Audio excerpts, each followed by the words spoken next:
everybody, and welcome to Holman Stadium. I'm Tom King, along with Jason Bergeron. Welcome to a simulcast with Nashua ETV and Bedford Community TV, doing this game between Nashua South and Bedford in a not a bad Thursday morning here at Holman Stadium. And Jason, this is a game right now as the players are all on the field already. This is a game where both teams are still trying to find each other. Yeah, there's no doubt. Both of these teams have started the season getting some big wins, a couple of losses, learning a little bit about their rosters, and this is going to be an exciting matchup to watch here today at Holman Stadium. Nope, no doubt about it. Nate Mazerol, the athletics coordinator for South, is down there making a couple of announcements, got some applause. I don't know what that's all about. It sounds like the PA is not working, so no. He's down there doing it the old school Yeah, style. the old I like school, it, a little yep. baseball old school style. Yeah, here. exactly, shouting out, and I know it. I know it. These two teams right now, South came off a big win on Saturday where they beat Pinkerton Academy 6-2, and Bedford last year, they knocked off Bishop Girton in the first round of the tournament. And, after what Bedford's done in baseball over the last few years, everybody expects a lot, I would imagine, from the Bulldogs. But they hit, and they hit some more. They do, and, they're a team that continues to kind of every year they bring a lot of talent through. But, again, this is a younger lineup, and so far this year, again, they're still trying to find who they are as a team. On the mound right now for Nashua South, Grant McCoubry has got he's had an interesting season. Now, you just saw a couple of things there. He's 1-1 with that strike, and McCoubry has had control issues. He is a sophomore, and Jason, the way that they are doing things now, he's already committed to Vanderbilt. Oh, wow. Okay, I did not know that. Yes. That's incredible, and you can see right away he's got a very lively fastball. And he does, and the problem that he's had is control. I mean, they've started him a few times. I'm surprised he's out there today starting. I thought that they were going to try to get him right and out of the bullpen after he had struggled. Yeah, I mean, it's one of those things with these players that that the talent that you have, but early in the season, a lot of times, sometimes it's weather. It's tough here in New England baseball to kind of get situated and get going. So you just know the players that have the talent, and eventually they're going to come through, and it sounds like McCoubry is one of those players. All right, Jason, take it away with play-by-play. Dominic Tagliaferro is at the plate for Bedford leading off. Yeah, leading off here in the top of the first inning, Bedford's Dominic Tagliaferro. It's a 1-2 count here. And that one is high and inside on that pitch, so a 2-2 count. Tagliaferro enters the game today hitting .300. He's been the leadoff hitter all the way through. He's got 1 home run. He's got 6 hits, 3 RBIs, and 4 walks so far. So if he gets on, there's a lot of speed on the base paths. Dominic is a very fast player. He'll be playing center field here today for the Bulldogs. All of a sudden you saw time called. Yeah, it looks like Coach Chapman is talking to the umpire about something. I'm not sure exactly what. Yeah, not sure what. McCoubry was right in the middle of his motion. Kind of an odd time for Billy to call time. He saw something. I'm not sure if maybe Tagliaferro called timeout. Or I don't think so. Oh, no, he's looking at the back line. Tagliaferro is pointing with his foot to the maybe. back line, so maybe he was out of the box, although he's inside that pretty easily there. Yeah. So here's the 2-2 pitch, though, from McCoubry, and Dominic Tagliaferro hits that one down the right field line. And that one is going to chase foul and out of play. Yeah, a lot of, I don't know if you've been here to see any games at all, a lot of balls that go down in right field, they look catchable right away, and then all of a sudden they fade away into the concrete. And that pitch is a strikeout, so Dominic chases the high fastball following that play. And this is my first time calling a game here at historic Holman Stadium, so I've watched plenty of games here, but being up at this perspective, there's not much better. Yeah, no, it's a great spot. Second batter for Bedford today will be Aiden O'Connell. He pitched yesterday in that loss to Portsmouth, and but the bat is hot, and that ball is driven out to right field and hits the wall in the air. Aiden O'Connell's got a lot of speed coming into second, maybe going to get 3, going to 3, and that will be a triple for Aiden O'Connell. And not only that, he made it standing up. Yeah, the stand-up triple, and he has a lot of speed. He'll be playing right field today. Again, he's the ace pitcher for this squad. He pitched yesterday, get the eventual no decision against Portsmouth, but 6 innings of pitched work yesterday, and he leads the Division I baseball in strikeouts coming into this game. So really an exciting player, and one that'll be fun to watch the rest of this game today. Hitting third, though, for Bedford will be sophomore Jack Hinton. He'll be playing third base today. Hinton comes into the game, and here's the pitch from McCruby. They're working fast out there. Hinton comes into the game hitting .278 with 5 RBI, so a good, powerful bat with, again, a sophomore, a younger squad here for Bedford than traditionally fielded. And he's a special one to watch for years to come. Yeah, but that's always got its pluses, too. We young team, you got enthusiastic players, but you also have a good future. You certainly do. So Hinton down 0-2 quickly here to McCruby, and that one's foul back. So good at bat so far by Bedford. So far in this game, they've been making McCruby work. And, yeah, but McCruby right now has been on point in terms of his control. And maybe I'm jinxing him, but he's been able to just basically stick with that fastball. But Bedford's going to sit on that after a while. Ooh, what a look at that! Gets Hinton looking. That one looked to be a little bit low and inside, but Hinton goes down for the second out there. And that will bring up cleanup hitter Danny Black, Jr., number 9, also the starting quarterback for the Bedford State Championship football team.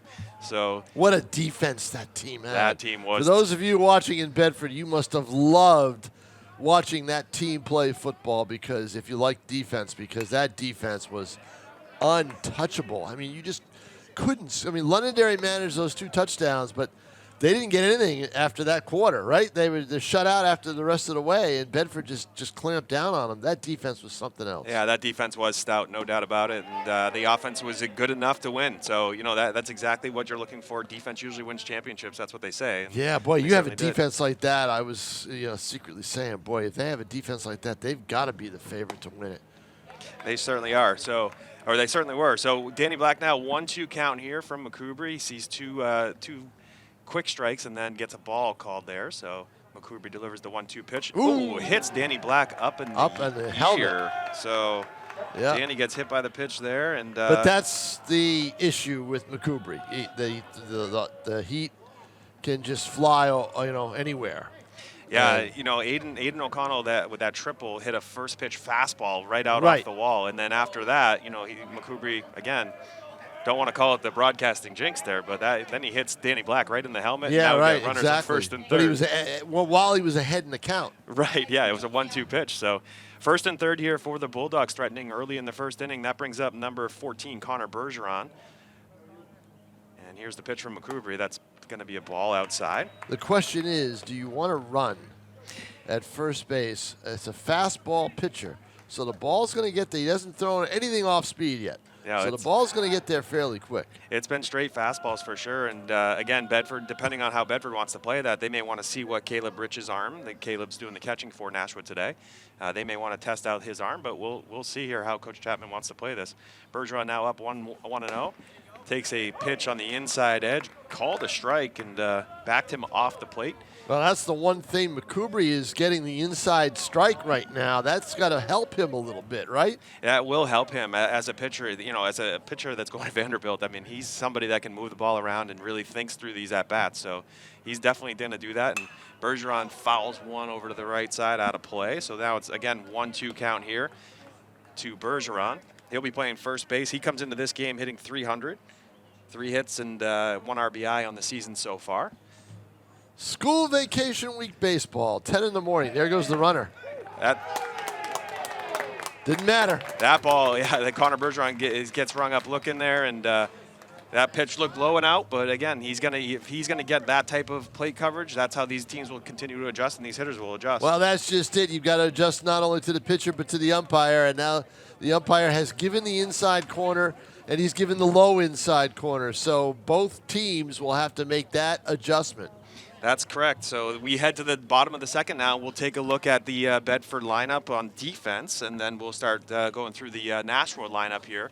But on the mound for Bedford, pitching will be Patrick Foulis. And doing the catching, his battery mate will be Henry Dubois, freshman Henry Dubois. And then from the defensive side of the rest of the defensive side for Bedford, Jack Hinton will be playing third base, Carter Crowley over at shortstop, Jay Goster will be playing second base, and Connor Bergeron, who just struck out there, will be playing first base. Out in left field, Danny Black Dominic Tagliaferro taking center field. Again, big, vast center field here with his speed. That'll be good for this Bedford team. And then Aiden O'Connell, the right fielder, will be playing right field tonight. That was the player that hit the ball to right field off the wall in the first inning. And the sun all of a sudden emerges from the clouds. That could be a factor in the outfield a little bit. Yeah, I'll tell you what. I mean, it's just great to see the sun here. We've been seeing a lot of these games early in the year. It's been cold. It's been rainy. To get a game at historic Holman Stadium here with this type of weather, it's kind of a special day. Has not been a great April, that's for sure. It has not. So, no. Patrick Foulis on the mound will be facing Nashua's the top 3 hitters. There will be Devin Sawyer, Casey Tanaka, and Dean Adams. So that'll be the leadoff, the first 3 here for the Nashua South Panthers, and looking forward to this matchup here, this pitching matchup. Now that again, seeing Grant McCoubry after that first inning, that's a special pitcher, and this Bedford team continues to see the really good pitchers of each of these programs around the state so far this year. Devin Sawyer just getting ready to step in. Henry Dubois, Patrick Foulis going over a little bit of their game plan, and they look to be ready to throw their first pitch of the day. Devin Sawyer steps in. That first pitch is a high fastball from Foulis. Foulis features a few different pitches, definitely a fastball, definitely some off-speed work, and it'll be interesting to see how he works through this lineup here. That ball is fouled off. Good cut there by Devin Sawyer. Don't have the statistics here for the Nashua South Panthers. If I can get those, we'll definitely continue to talk through them. But one thing that is for sure, this is a very senior-heavy roster. It is a senior-heavy roster, but it's missing the big guns that it had a year ago. Okay. So those big guns were I mean, it was probably the best South team I've seen, on paper since their championship team in 2005, 2006. I think it was 2005 on paper. But all it takes is one game to lose. Oh, look at that Q shot. Oh, God, that was a spinner right there that just ate up Connor Bergeron over at first base, and he's going to be there on an error, but that was definitely a hard hit ball that had some spin. They started out the year really needing to stabilize their pitching because they were losing games, giving up double figures in runs. Started out 0-3. Then they finally beat Concord 11-5 last Friday, and then came away with that big win against Pinkerton where they were down 2-0, tied the game, and then Pinkerton went to its bullpen, and South went to work hitting. And that's what it looks like. I mean, they definitely, they started the season with 3 losses to Goffstown, Exeter, Trinity, and then with those 2 wins you're talking about, Concord and Pinkerton. Right. Those are, that's just a team that continues to kind of find themselves, and they're 2-3 coming into this, but definitely have a loaded roster. Talking to Jimmy Guy, he said that he follows the mantra of former Alvern coach Mike Lee, who was always a big rival of his. You play for May. That's right. You get your team in shape and get them in play for May, as long as you're not going to end up with too much deficit in terms of losses. So if you're able to do it, tread water until May, and then make your hay, right? That's right. That's exactly right. This is what these teams are loading up for and getting ready for. And as you were talking there, Devin Sawyer just swiped second base. So a 1-2 count to Tanaka, and Sawyer stands on second base in scoring position. And that pitch is taken for a ball, so now 2-2 count. No outs here in the bottom of the first inning. Early action here at Holman Stadium, a 10 a.m. game. Beautiful weather here, and it's just one of these special days for these 2 teams to face off. That ball's fouled off here by Tanaka. So good at bat here for Tanaka. Again, runner in scoring position is Devin Sawyer after he reaches on the error made by the first baseman for Bedford. And we continue here early in the first inning. See this Nashua South Panthers team for the first time for Bedford seeing each other. And that ball is hit again, foul. So it's an odd perspective, Tom. Again, I've never been here in this spot, but all those balls look to be going in play, and then they're just fouled off. They just slice away, right? Exactly. Still learning kind of where you're watching from. From my angle in the booth right down the hall, it's even worse going to right field because those balls look like they're tagged right on the line, and then they just drift over into the picnic area. Yeah, it definitely plays with your eye a little bit. So. Yep. The big one is down that left field line, where the short picnic area is, the brick wall, the small wall. That's always been tough, even for umpires to judge. Interesting. Yeah, it's definitely it's a picturesque field and a picturesque view. But when you sit here, it does play with your eyes a bit. So, full count here to Tanaka. No outs. Runner on second base is Devin Sawyer, and we look for that payoff pitch from Patrick Folis of Bedford. Here it is. He's gonna he gets the strikeout on the outside. Tanaka knew it. I think he's more frustrated with himself than he is with the umpire's call. He knew it as soon as it came. Tanaka had a big hit. He had an RBI triple for the go-ahead run in the game against Pinkerton, but that time gets caught with the bat on his shoulders. That's what happens, and again, both of these pitchers thus far are getting that outside corner, and they'll continue to work that as long as the umpire will give it to them. So that brings up, with one out in the bottom of the first inning, that brings up number 17 Adams, playing third base today for the Nashua South Panthers, and Dean takes a first pitch ball there, so a 1-0 count, one out here in the bottom of the first inning, no score. And that ball is ripped up the middle and going to be a line drive single. It did look like Sawyer had to. Sawyer had to freeze. He had to hesitate, because if that ball was caught, which it certainly looked like it was going to be for a second there until it rose, that could have been doubled off. So he had to wait. Could not go off the crack of the bat. If he had, he'd be at home plate right now, and the Panthers would be up 1-0. As it is, it's first and third with one out. Yeah, so first and third with one out, but yeah, he had to freeze. Line drive, that base runners are told to freeze, and he definitely froze, and that cost them from getting the RBI there for Adams. But now that brings up there the cleanup hitter, number 9, Isaiah Hedquist, and Isaiah is a senior here playing first base for the Panthers today. I think if a jump had been timed right, he might have been able to come down with that ball. Yeah, hard to tell if it was knuckling or it kind of off the bat. It looked a little odd, but it was a hard hit ball too. So that was definitely, Dean Adams wasn't up for very long, but no. he made use of his time there.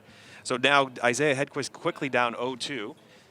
Runners on first and third here for the Panthers, threatening in the bottom of the first inning, and that it looks like okay. Yeah, runner Dean goes. Adams Yeah, he's going to go. off. They're going to concede the base because they don't want to create the rundown at home plate. Yeah, that was a low pitch there from Foulis, and Henry Dubois did a good job of collecting that ball, but there was no play at second either way. Even if they had a first and third play on, there was no play there to be had. So 1-2 count, curveball on the inside edge. Good pitch. Hedquist just fouls it off, does a good job defensively of staying alive in this at-bat. And Hedquist got the South offense going the other day. He had an RBI double, hit it right at the base of the brick wall that we talked about out in left field. Yeah, it's a big, vast field, that's for sure. So the 1-2 pitch, that outside, a little bit too far outside there, so it now makes it 2-2. Well, it's tempting. You don't want to try to pitch the fastball to the middle of the order too much if you can go off speed. Yeah, no doubt about it. And you want to, when you're up in the count, make sure you don't give too good a pitch and make him hit it. That ball's foul down the line. Another good pitch, a curveball that hung a little bit. That one got a little bit too much of the plate. Yeah. Again, you're kind of looking to get a little edge, and you're trying to pitch to the blacks, but of the plate. But you just cannot give too much of that plate away, and that one did. Got away with that one, I think.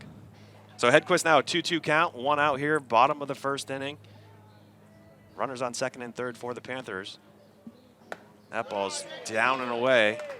So another good quality at-bat here for this Panthers unit, really forcing Patrick Folis, the Bedford pitcher, to work hard in this first inning.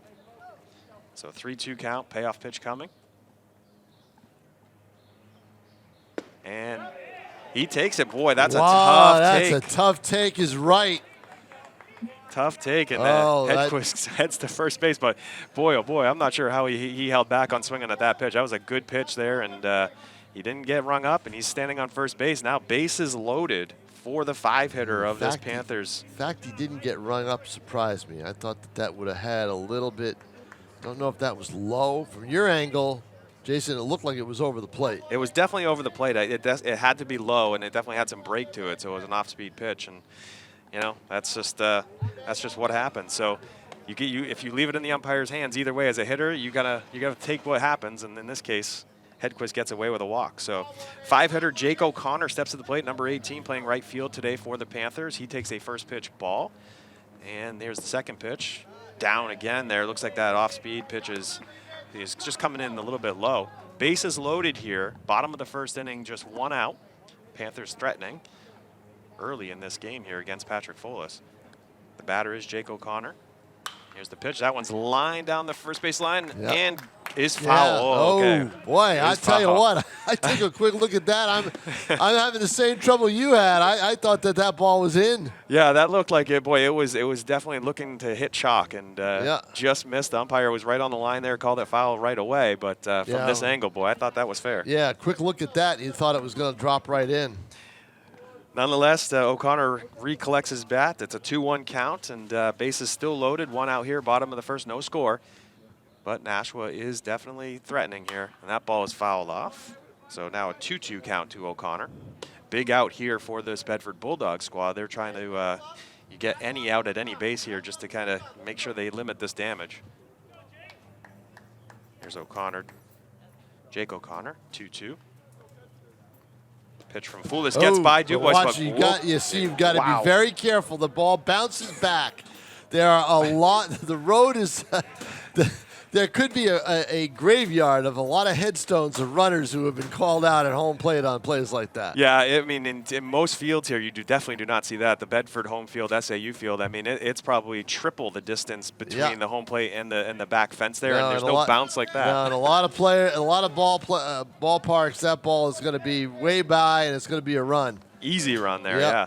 So the 3-2 pitch now, and that ball is inside. So it's another walk given up here by Folis, and that is going to score the first run of the game for the Panthers. Devin Sawyer, who reached in his first at-bat as on the error, and that leads to a run.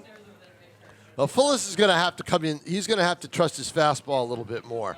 He's going to need to do that because the off-speed pitch is just not getting where the umpire wants to ring it up. So he is going to have to, at some point, use that fastball to try to get by these hitters, just like that. That should have been the pitch on 3-2 last at bat. Yeah, that fastball in and under the hands there is exactly where he wants to live. If he can live there, you're right. He has to trust that pitch a little bit more. He's got to. There's the curveball. So now down quickly is Caleb Rich, the batter, his first at bat of the game, wearing number 13 and doing the catching today, as we talked about during the top of the first inning here. Here's the 0-2 pitch, and Foolish way outside with that one. Again, just trying to maybe do a little bit too much out there. Just right now, just settle into this game. Bases are loaded. You've given up 1 run in the bottom of the first inning to this Panthers squad, but again, try to limit the damage of this first inning and get back into the flow of the game at the plate. So here comes that 1-2 pitch. And he swings on that curveball and gets him swinging for the second out. That's a big strikeout there for Foolish. That is a big strikeout, and that's a pitch that the previous hitters were laying off of. Exactly. And not that time. Not that time, and you see, again, maybe the top and bottom of the lineup a little bit different hitters, and that definitely he was not able to lay off that pitch. But if he does, it's probably ball 2. Nonetheless, 2 outs now in the bottom of the first inning, and that brings to the plate the DH for the game, senior number 11, Nathan Smith. Nathan steps up here with 2 outs, bases loaded, 1 run in for the Panthers here in the bottom of the first inning. That is the score, 1-0. Panthers lead the Bedford Bulldogs. Oh, and that's going to be a strike. So that's another good pitch right there. 0-2 now quickly to the DH Smith.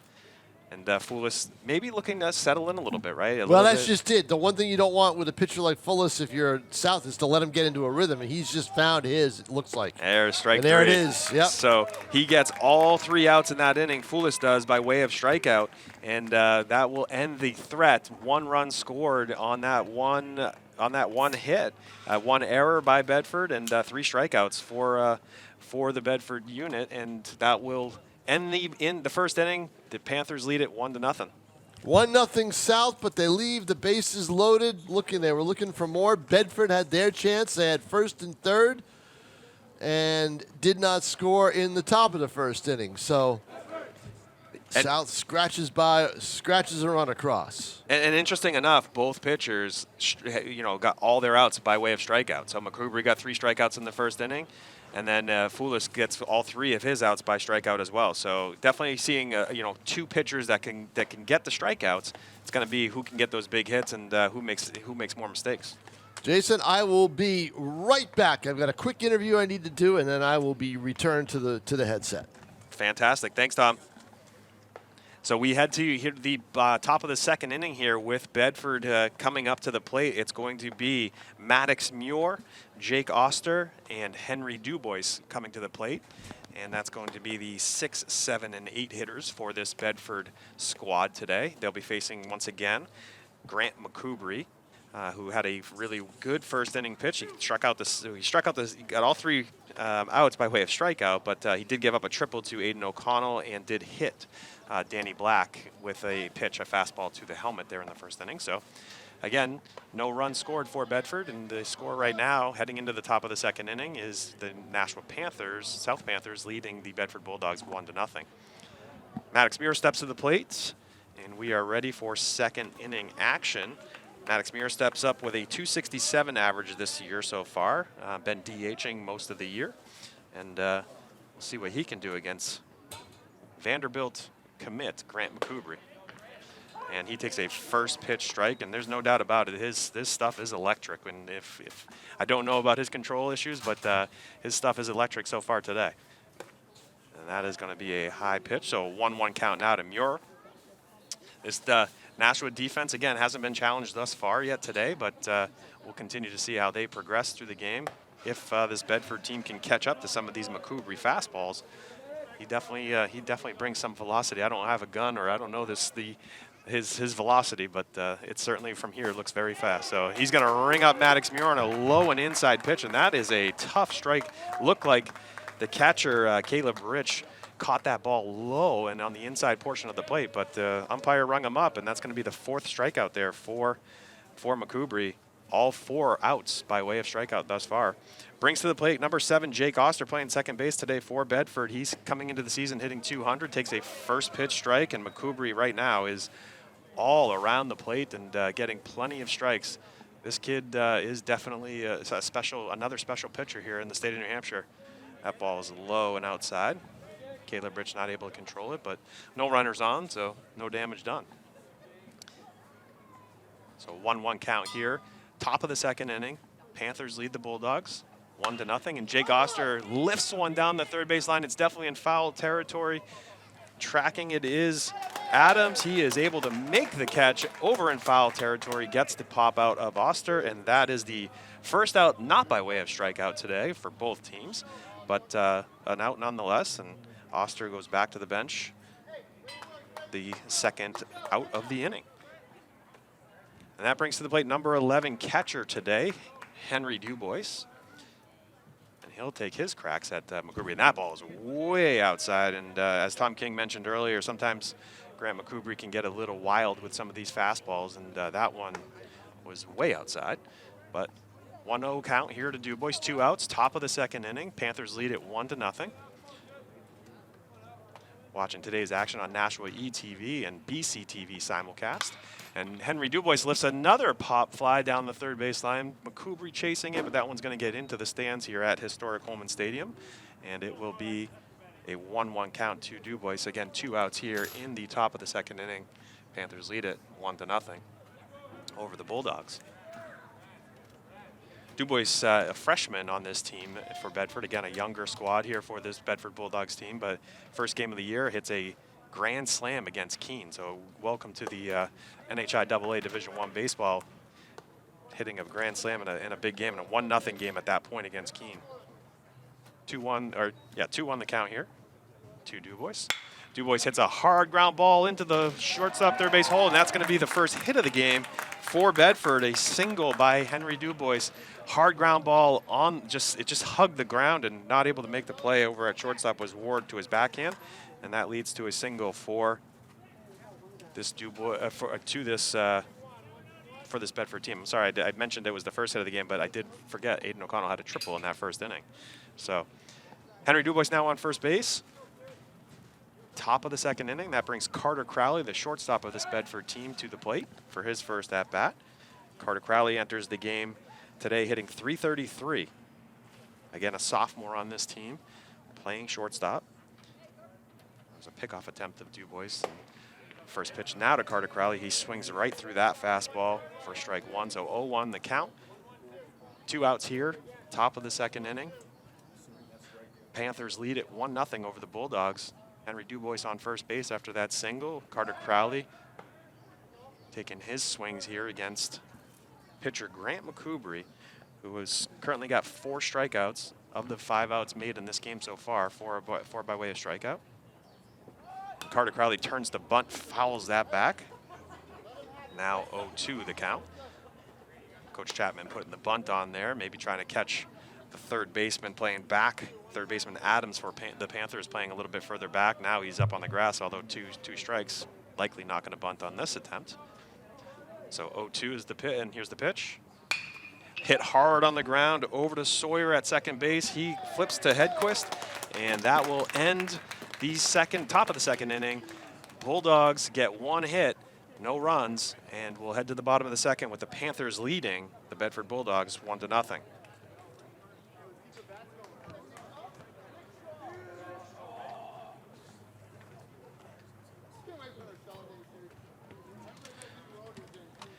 And the Bedford team takes the field now. Henry Dubois was on second base. Looks like Maggie Fox will be just warming up Patrick Foulis. So Henry Dubois putting the equipment back on. No changes here so far. Heading into the game, or heading into the bottom of the second inning for the Bedford defense. Patrick Foulis takes the mound again, and again gave up that first run in the first inning. Just a couple of hard hit balls, a couple walks, and that's what happens when you walk a few players, or you hit a batter. Those batters tend to get in. So 1-0 the score here. Nashua Panthers leading the Bedford Bulldogs, heading into the bottom of the second inning. Again, thank you to Nashua ETV and Bedford Community TV, BCTV, for covering today's game in simulcast fashion. I'm Jason Bergeron. Tom King will be back on the headset here soon. He's doing an in-game interview right now as well. So a lot of fun action here today at beautiful Holman Stadium on a probably the second best weather day of the year so far. I think we had that one day that was 80 degrees covering the Bedford baseball game. And this is the second best day I think I've seen weather-wise, and just a perfect day for baseball. Coming up the rest of the day here today, Bedford has a doubleheader, a rare doubleheader. So after this game, this Bedford team will be traveling over to Londonderry for another away game and playing 2 games in the same day, facing off against 2 really solid teams, this Nashua South Panthers team and, of course, Londonderry 5-1 heading into the game today against Bedford. So tough day for the Bedford Bulldogs for sure. But back to action here in the bottom of the second inning. It brings to the plate Nicholas Shaw, the left fielder for the Nashua South Panthers. His first at-bats here today against pitcher Patrick Foulis of Bedford, and he's quickly up in the count 2-0. Patrick having a little control issues earlier in the game, but then settled in, or early in the first inning, settled in the second half of that inning. And coming back to the mound here, he's quickly down 3-0 now to Nicholas Shaw. Senior left fielder for this Nashua Panthers team, and hitting 8th in today's lineup. Takes a strike there, so 3-0 count, taking all the way. 3-1 now the count. Bottom of the second inning, Panthers lead at 1-0 here at Holman Stadium, and that pitch is inside, and Nicholas Shaw is going to have a leadoff walk, and I just talked a little bit about that. Leadoff walks, leadoff hit batters, usually those players come around to score.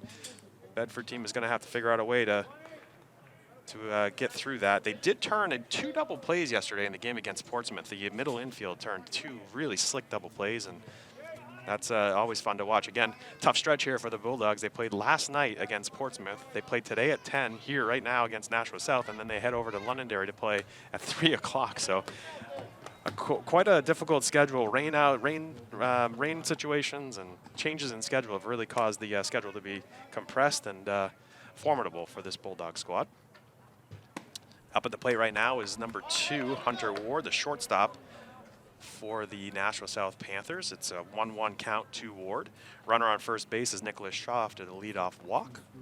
Oh, good pitch there. Curveball. Just had Hunter Ward guessing there, and he wasn't able to swing at all. So 1-2 count now, no outs, bottom of the second inning. quick throw over there to almost get Shaw.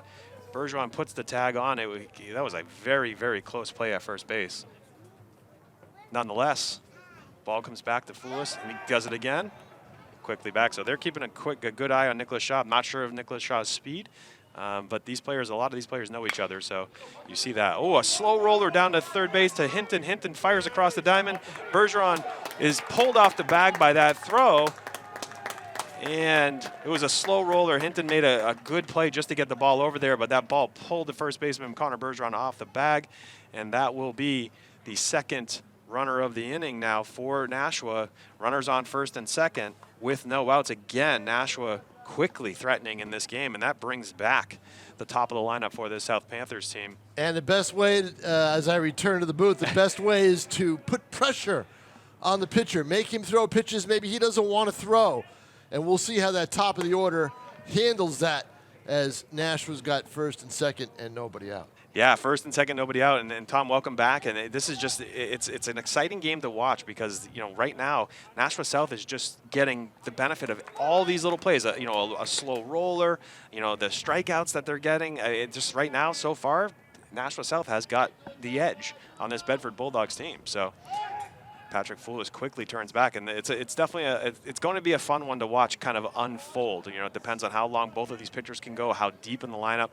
And while you were away, I was talking about the schedule for this Bedford team. They played last night, they played right now, and then they play again today at 3 o'clock against Londonderry. So it's a tough, grueling schedule here with the pitching staff, especially with the pitching staff. Yep. So 2-1 count now to the leadoff hitter Devin Sawyer having his second at bat here in the second inning. And he hits a hard ball to Carter Crowley. No. That eats up Crowley. And this infield, just teams come in here not knowing how it's going to hop, what the texture is and everything else. Hard ground balls this time of year at this infield eat up shortstops. There's no doubt that this so far, this Bedford Bulldogs defense has been stout all season long. And again, we talked about they turned some double plays this year that have been really slick. But so far, there's been 2 errors this inning, 1 error in the first inning. That's unlike this Bedford Bulldogs defense. Right. So, that ball gets away, and that one's going to score. Yep. Okay. It does. That time it does because the ball bounced at an angle. He couldn't run straight back. It didn't come back to the dirt.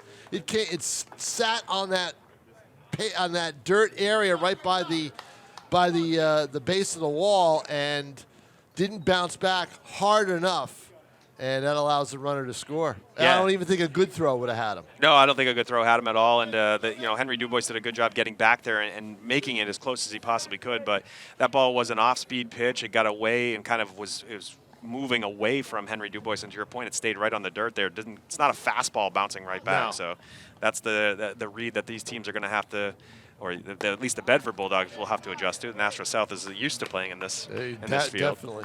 So that brings to the plate Tanaka, who is now up 2-0 on the count. That first pitch getting by Dubois, scoring Nicholas Shaw from third base. Runners on second and third. That pitch misses again, so 3-0. Hunter Ward reached on the error there over there at third base by Jack Hinton with the throw pulling Connor Bergeron, the first baseman, off the bag. And then the error by Carter Crowley down to shortstop is how Devin Sawyer reached in this inning. And got to take advantage of mistakes. Got to take advantage of mistakes for sure. And 3-1 count now to Tanaka. And, no outs here. Bottom of the second inning, the Panthers now lead it 2-0 over the Bulldogs. And Foulis trying to find the zone. He's struggling a bit with control right now, all of a sudden sure. The rhythm that we saw him have at the end of the first inning is gone. Yes. Yep. And he is a rhythm pitcher. When you see him working well, he's just right on that mound throwing the next pitch. And right now it's just kind of methodically thinking through a lot of different things. So that can get any pitcher, any player into trouble when you start overthinking situations. So no outs here, bottom of the second inning. Bases once again loaded for this Nashua South Panthers team, and that brings to the plate Dean Adams, number 7. Big left-handed batter playing third base today for this Panthers team. He hit a really solid single in the first inning, right up the middle, a line drive single, and then swiped second base, and he's already had himself a day, and we're only in the bottom of the second inning. He's going to see if he can add to it. Now, Adams has been a hitter for this team for 2 years now. So he's got the lefty bat, compact swing, kind of a good build, and a good eye, and that's what South has been using. I mean, he was kind of like he was back away from the limelight of some of the other players that were on this team a year ago. Now it's basically his team, I think. And it's always fun to see all these players progress through their up and through their senior years, and when they become that player as opposed to a player on the team, all these players have that moment and that opportunity, and it's great to hear that Dean Adams is taking advantage of that. Right. So 1-1 count here to Adams, and that ball is up and in, and he wasn't worried about wearing that pitch if he had to, so he just kind of turned away lightly, right. I would say. So no outs here in the bottom of the second I would have been diving on the ground, Oh, don't do it. Exactly. I would have been right there with you. So yeah. Now a 3-1 count to Adams, and Foulis again just struggling to find that strike zone, and maybe again just trying to aim it a little bit too much here against some of these big Nashua South hitters. So bases loaded, no outs still in the bottom of the second inning. Adams going to see a 3-1 pitch, and there it is. He swings through that. That was a half-hearted swing. I think midway through the pitch, he decided he didn't want to swing. That's a lefty-lefty swing, right? It is. They're trying to pick up the ball. That's where you're not sure where it's coming in, and that's where the indecision is. And that one's going to be inside. So, actually, did that hit him? It hit him. Oh, okay. I had a tough angle from here, but you got that right-hander coming in on the left-hander, and he's trying to look at it and see if it's going to break. That's the pitch before. This one, he knew was going to break, and he just stood still. Just stood still, and yeah, he's just not afraid to take it. He's, you don't show any emotion when you get hit by a pitch, and so a hit batter, and that's going to bring Bedford Bulldogs head coach Billy Chapman now out to the mound. Now, I got hit with a lacrosse ball last week. I showed no emotion at all. I walked right away.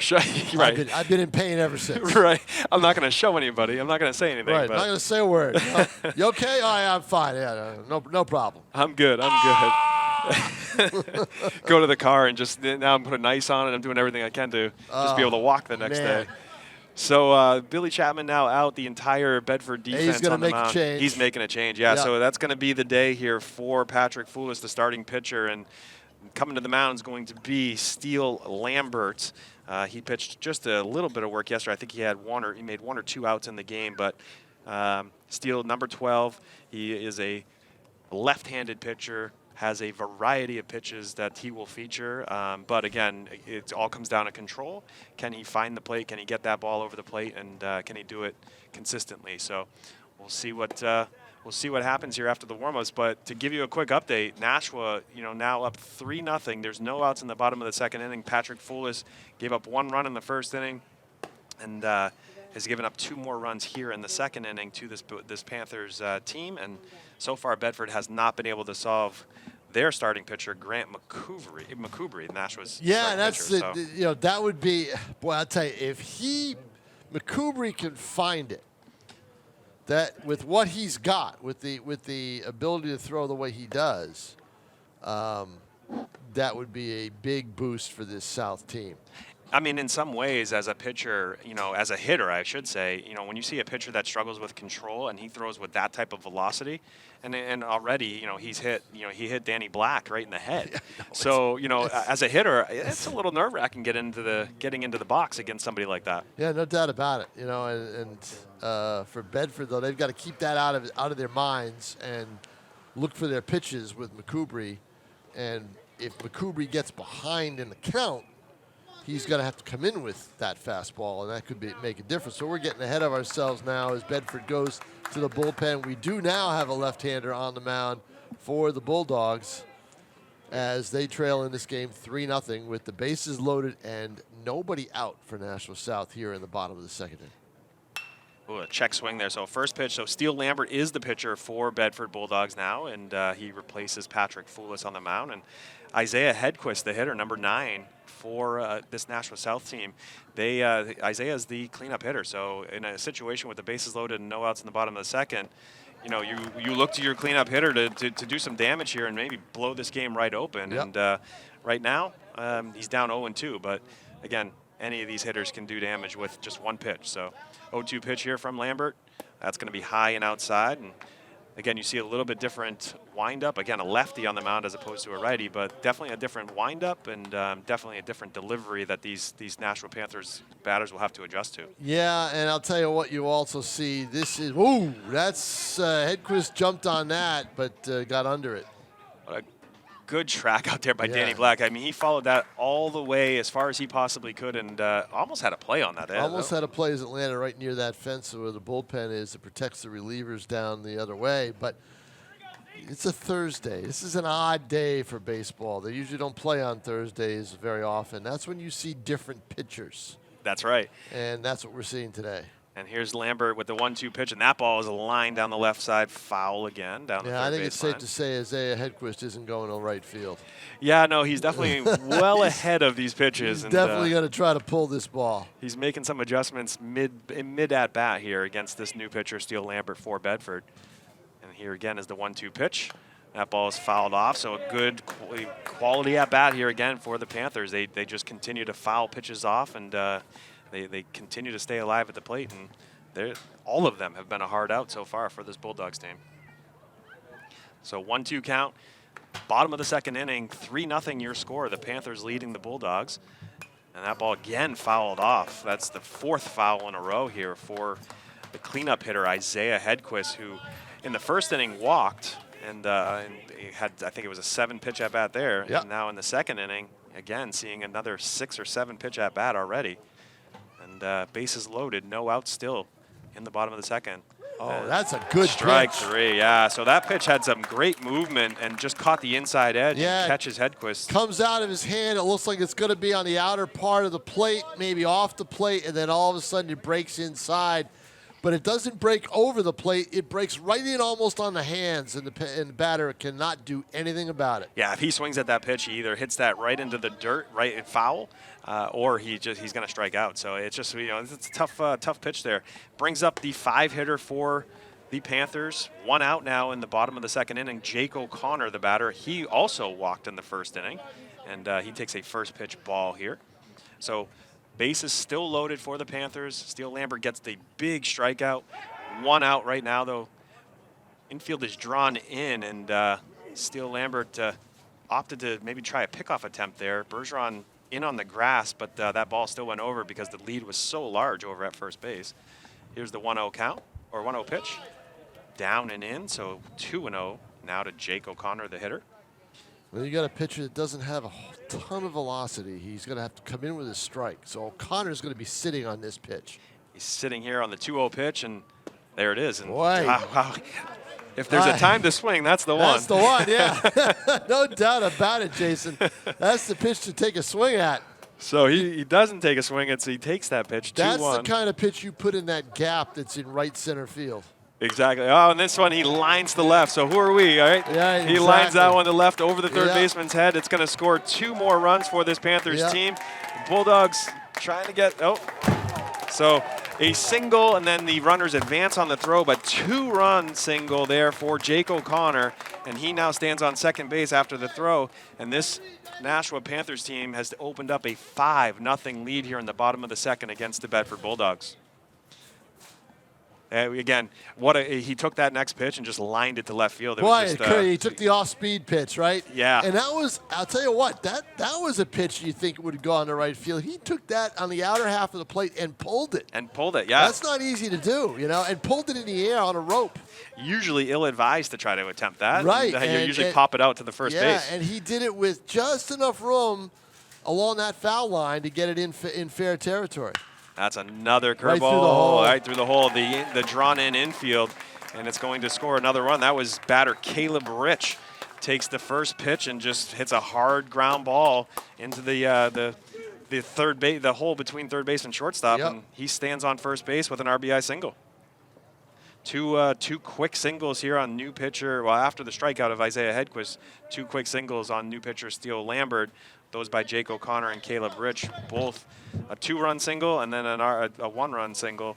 And Nashua now leads it 6-0 here at Holman Stadium. First and third is the runners. Those runners, Jake O'Connor at third, Caleb Rich at first, and the batter, DH Nathan Smith, a strikeout victim of Patrick Foulis in the first inning. And he takes his second at-bats here. Still 1 out in the bottom of the second. 6-0 your score. The Panthers leading the Bulldogs. And the first pitch is a ball to Nathan Smith. This Bedford team just not able to figure out the pitching to start, but right now just not able to get outs of this Nashua South team. They are hitting the ball well. It's the odd day. You kind of hope your guys have it and can get you through the day. I don't know if Bedford plays tomorrow or not. Well, they play this afternoon. Do they really? They're playing a doubleheader, an odd day here. Again, the way the schedule's worked out, they are playing Londonderry at 3 o'clock at Londonderry. That's, not able to hold the ball there. Looked like Henry Dubois threw it quick enough there to catch Caleb Rich, but the ball not held onto by Carter Crowley. Yep. So a stolen base for Caleb Rich, and now second and third, 1 out. But yeah, the schedule has really been not good to this Bedford Bulldogs team. They play here today, right now, and then they'll be facing off against Londonderry at 3 o'clock. So at Londonderry, at Londonderry, 2 away games. Yep, 2 away games. So they go right from here. They hit Route 102, and they head right over there. Head right over, maybe grab a little bite to eat in between, and they're back on the field. And that's not an easy team to have to play after you've already played 1 game. So. No, and again, we played last night against Portsmouth. So that is 3 games in 24 hours. Tough schedule. That is not easy to do. Definitely not easy to do. Nope. So that ball is hit to the right side, and Aiden O'Connell coming in on it, but that is going to drop, and it's going to be a throw to the plate. Get him at home, and Henry's not able to collect the throw, and the runner, Henry Dubois, not able to collect it, and the runner scores from third. And another RBI single, that one by Nathan Smith, and we've officially broken the scorebook now, and we have to move to another column to continue this second inning. always a moment when the scorebook breaks. Yeah, exactly, huh? That's something that's rare. So it brings up the leadoff hitter of this inning, Nicholas Shaw. So his second at bat of the inning, and second at bat of the game. Still just 1 out here. Now 7-0. Nashua Panthers over the Bedford Bulldogs. Runners on first and third. First base is Nathan Smith. Third base, Caleb Rich. That ball is way outside. Henry Dubois does a good job just to catch that ball. And Nicholas Shaw up 1-0. Catches him leaning over there, but not able to get the ball there quick enough. Probably thinking of going. I don't know if he was really full. I'll tell you what, when you see the runners, when their right foot hits that corner flap on the infield, on the grass, that's when you know that they're going to go. And that ball lifted to right field. Right fielder Aiden O'Connell catches it, throws a no one's bullet. going on that.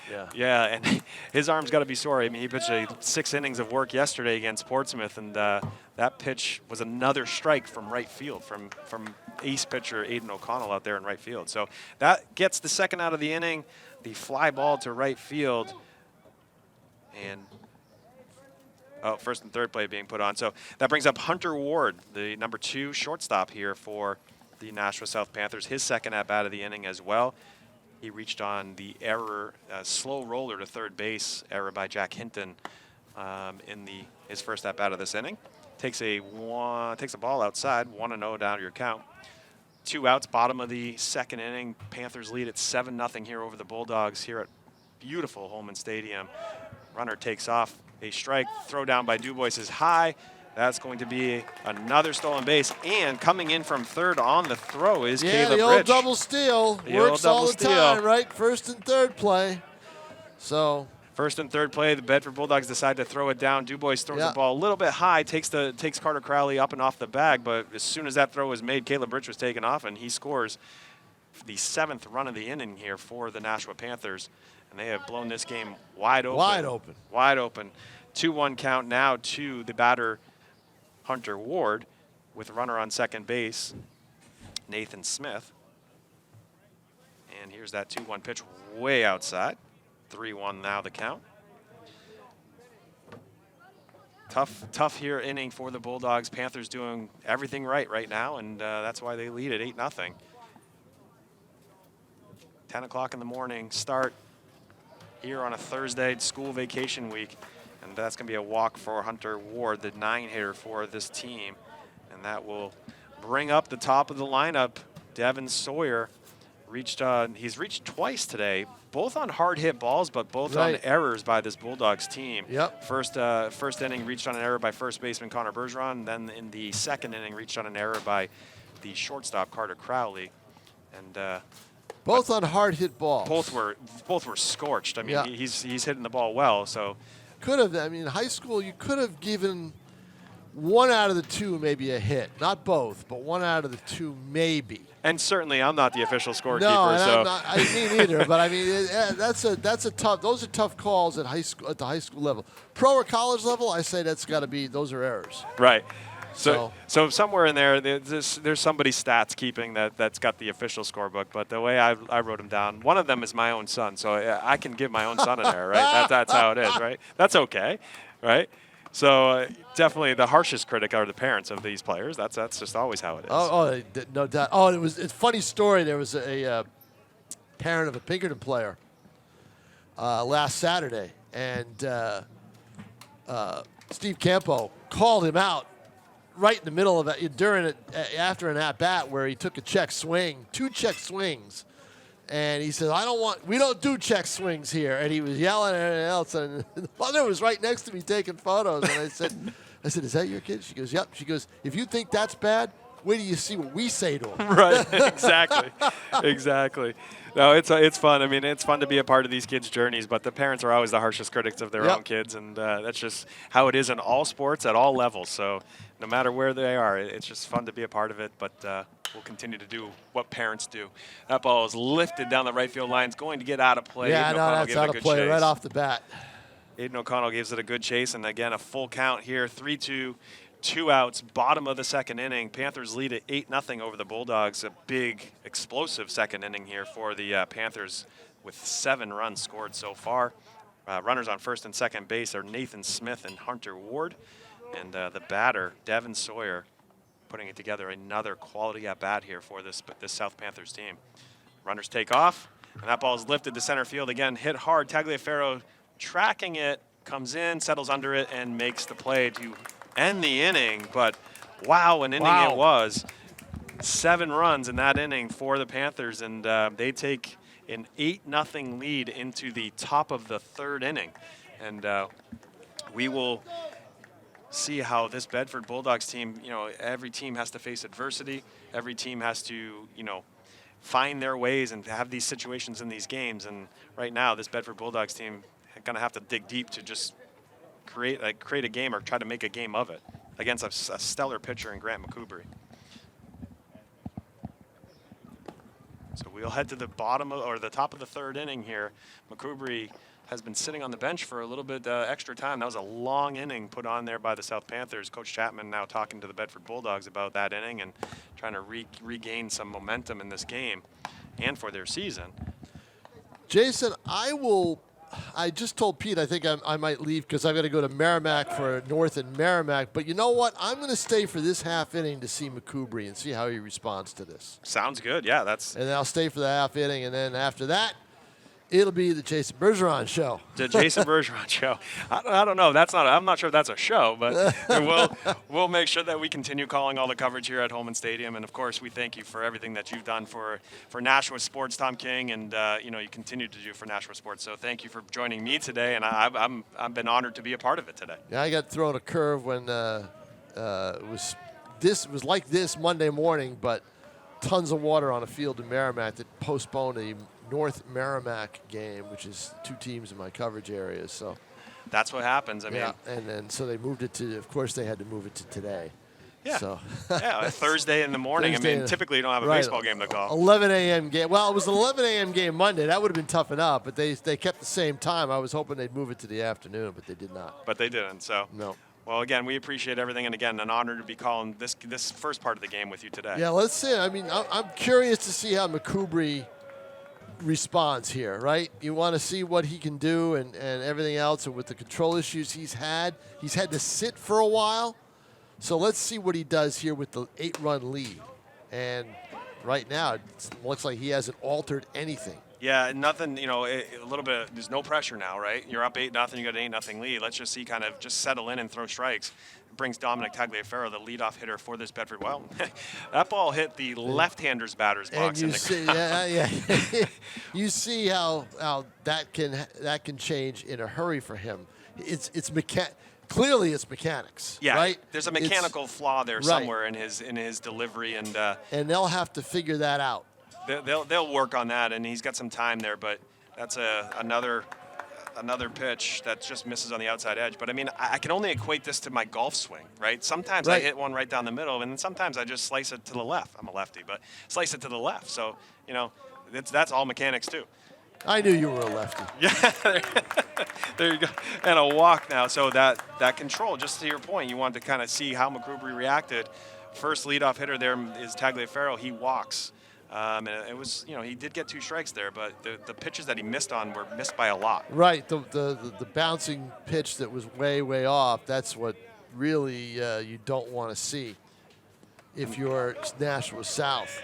And that ball is in the dirt as well, and Tagliaferro takes second base. Tagliaferro's got the speed to take the base on his own, but when you put one in the dirt like that, that's an easy. Well, look at Tagliaferro. When he got at first base, he wasn't staying there no matter what. No. He was going at some point. He's got some of the most speed I've seen, and he was part of that Bedford football team as well on the offensive side. I think he actually played both sides of the ball there, but he is a special athlete, plays hockey as well, part of that state championship runner-up this year. So he's definitely an athlete. Well, Jason Bergeron, while I have you, you talked about hockey. What was the reaction in the final with the penalty shot? I was on that call with BCTV, and in live action, I was watching defender Maddox Muir, the DH here for this baseball team. I was watching Maddox Muir on the back check on the player with the puck. Right. And, I saw the referee raise his arm. I saw the play, and I said, geez, that's a missed call. That's not a penalty shot. He wasn't in the free. Until you saw the replay of the stick being thrown. And then I saw the replay, and I said, well, I mean, that's a no-brainer. Isn't that amazing? No one was watching that. No one saw that except the referees. The referees saw that, and they do a good job, and I never question the referees. Well, I question them, but you never question them, that long. And when I saw that replay, it was clear as day. That was the right call. And, unfortunate way to end the season for the Bedford team. And Aiden O'Connell rips a ball to left field. That one's slicing away and gets fair. It's a one-hop defense in left field. Ground rule double. Ground rule double, and that'll be a RBI ground rule double for Aiden O'Connell, who now has a triple in the first inning and a double in the second inning. He's seeing the ball well off of McCoubry, for sure. So, to wrap up that conversation, it's hard to my son also played on that, that team that's as why. well. That had to be a difficult call and a difficult day to have to go through. And we had such a good run. The big win against Concord, the undefeated Concord team. Unbelievable. That was a huge overtime win there at JFK. Doubt about it. To get to that moment and then then rally down 3-1. Yeah, the excitement level was at a peak there. Yeah. And all the momentum in the world that you had going into that overtime, and it looked like you had outplayed them in that overtime the first minute, and then all of a sudden, boom, it goes the other way. Just a kind of an odd play, a neutral zone puck that just kind of bounced the wrong way. Right. DG collects it. Maddox Muir is on the defensive side, makes a good play, kind of creates a tough angle, but the weak side defender just decided to throw the stick, and that's one of the 3 things that you don't do in hockey. One of them is throw the stick at any point. Yep. So, but back to baseball action here. Jack Hinton now steps to the plate. 8-1 the score. The Panthers lead it here in the top of the 3rd inning against the Bulldogs. Bulldogs just scored their run on the triple, or the ground rule double, I should say, by Aiden O'Connell, scoring Dominic Tagliaferro after he walked. And Hinton now steps to the plate for his second at bat. He was a strikeout victim looking in the first inning, and Hinton now getting a better swings here. 2-2 the count. You see the pitcher a second time, and you're going to have better swings. And again, he's got to come in with strikes. He's got to throw that fastball over the plate. Making the adjustments as hitters and seeing it, right? And they haven't, to your point, he's a fastball pitcher. Doesn't have a lot of off speed, at least that he's featuring today. And you just got to, then Hinton just laces one to left field, reaches out and hits that gets that left-handed bat, and that's going to be an RBI single line drive for Jack Hinton, the 3-hitter for this Bedford team today. And now Bedford no outs here in the top of the third inning, scoring 2 quick runs against Yeah, and they've McCoubrey. got to come out and settle down McCoubrey, that's for sure. Yeah, it looks like the coach. I'm sure, Tom, you know the coach's name. I don't have the coach's name in front of me for Nashua, but he's coming out to chat with McCoubrey and brings his entire infield in as well, just to settle the troops. Again, still up 8-2, right? So yep. You just got to resettle, refocus, and Bedford is going to do one thing. They're going to try to have good quality at bats. Nashua just got to try to get some outs. That's it. Simple game. So Hinton stands at first base. Now the score, top of the third inning. Panthers lead at 8-2. No outs here. 11 o'clock in the morning on this beautiful day here at Holman Stadium. Weather is perfect, and you know, we're lucky to be part of these games here. And again, Tom, thank you so much for having me, Nashua ETV, BCTV for covering these games. I mean, it's just special to be a part of that. Well, thanks to our crew. You know, I mean, we've got a great crew here. We've got Tim O'Neill on camera, Pete Johnson, of course, our executive producer here at Nashua ETV, and Andrew Fenton, the studio engineer from BCTV. So thanks to everybody for making this dual broadcast happen. Yeah, and I watched on BCTV. We had the opportunity to have the feed here in Nashua, but I watched it on my phone the other night. The Bedford girls Bedford girls lacrosse team. Yeah. With a big win over Bishop Girton, one that they've been dying for after last year, after losing to the Cardinals twice, and the year before as well. So that was a huge win for Bedford as they try to get back to the finals. And if they do get back to the finals, which I think they probably will, right now the top 2 teams in Division I in girls lacrosse look like Bedford and Portsmouth. But I'll tell you what, I don't know who the broadcasters were for that game. They did a great job on the call. The other thing was, I'm glad I wasn't there because it poured. It was monsoon weather over there. It poured. And there's a pitch that finds the backstop there and is going to move Hinton up to second base. And the odd thing was, not a drop here in Nashua. Not a drop. Really? That's interesting. Not a drop. Yeah, that weather was monsoon-like, and I was getting some videos from people that were attending that game. I was not there, but it was really crazy weather. And again, give a lot of credit to all those fans and all the parents that come out to watch games in all elements. And you know, that's what it's all about to support these players. I don't think that was an element that was expected. No, you know, and definitely not. It was just, but it was a great game too. It was a back and forth game, and it was a very close game down the stretch. And McCoubrey, the wheels are starting to come off here. It looks like a couple of light hits, just meet the ball, line drive hits that weren't really powered except for the ground rule double. That Bedford took. They took the right approach to that fastball, is just get the bat on the ball. Yeah. And that has kind of shaken up McCoubrey a little bit. And now that brings, so Danny Black drew that walk. He was hit by a pitch in the first inning, drew that walk, now stands on first base. That now brings Connor Bergeron to the plate. He struck out looking in the first at bat, and he lines one to center field. That's going to get down, and that'll be another single. It's not going to score not a run, going to score a run. No, that's a smart play. Keep the train moving and load the bases down 6 runs. And this is going to be a back and forth affair, I think. Yeah, no doubt that this Bedford team can hit. They entered the game today hitting nearly 300 as a team, and they can put the bat on the ball. And McCoubrey, again, now trying to find the zone, so those balls are just going to be finding a little bit more of the plate each time. And and Bedford has taken advantage of that early here in the top of the third inning, scoring 2 runs so far, and now with the bases loaded, no outs, facing McCoubrey. And there is 2 quick strikes. Maddox Muir steps to the plate. He is 0 for 1 in this game, struck out looking in his first at-bat last inning. And down quickly 0-2. But there is some action down in the Nashua Panthers bullpen. I can't tell who the number is, but that one bounces in the dirt and gets by, and nobody scores. Yeah, so no one's going to try because of the bounce back in the short area right there. The catcher can get to it. There would have been a play at home plate, even though that ball didn't bounce back solidly. There might have been a play at home. There might have been one there for sure, and the runner didn't get a great jump on it because, again, they're still trying to figure this wall out. How does it bounce back? And Chapman's not going to take any chances here with no outs in the top of the third. And Muir fouls it back, and that one catches catcher Caleb Rich awkwardly and gets. He's down. He is down and in pain. Yep. Coach is coming out for the Panthers. Looks like the trainer too. Just give him a second to recollect himself, but not sure where that caught him, but that certainly caught catcher Caleb Rich in a tough area.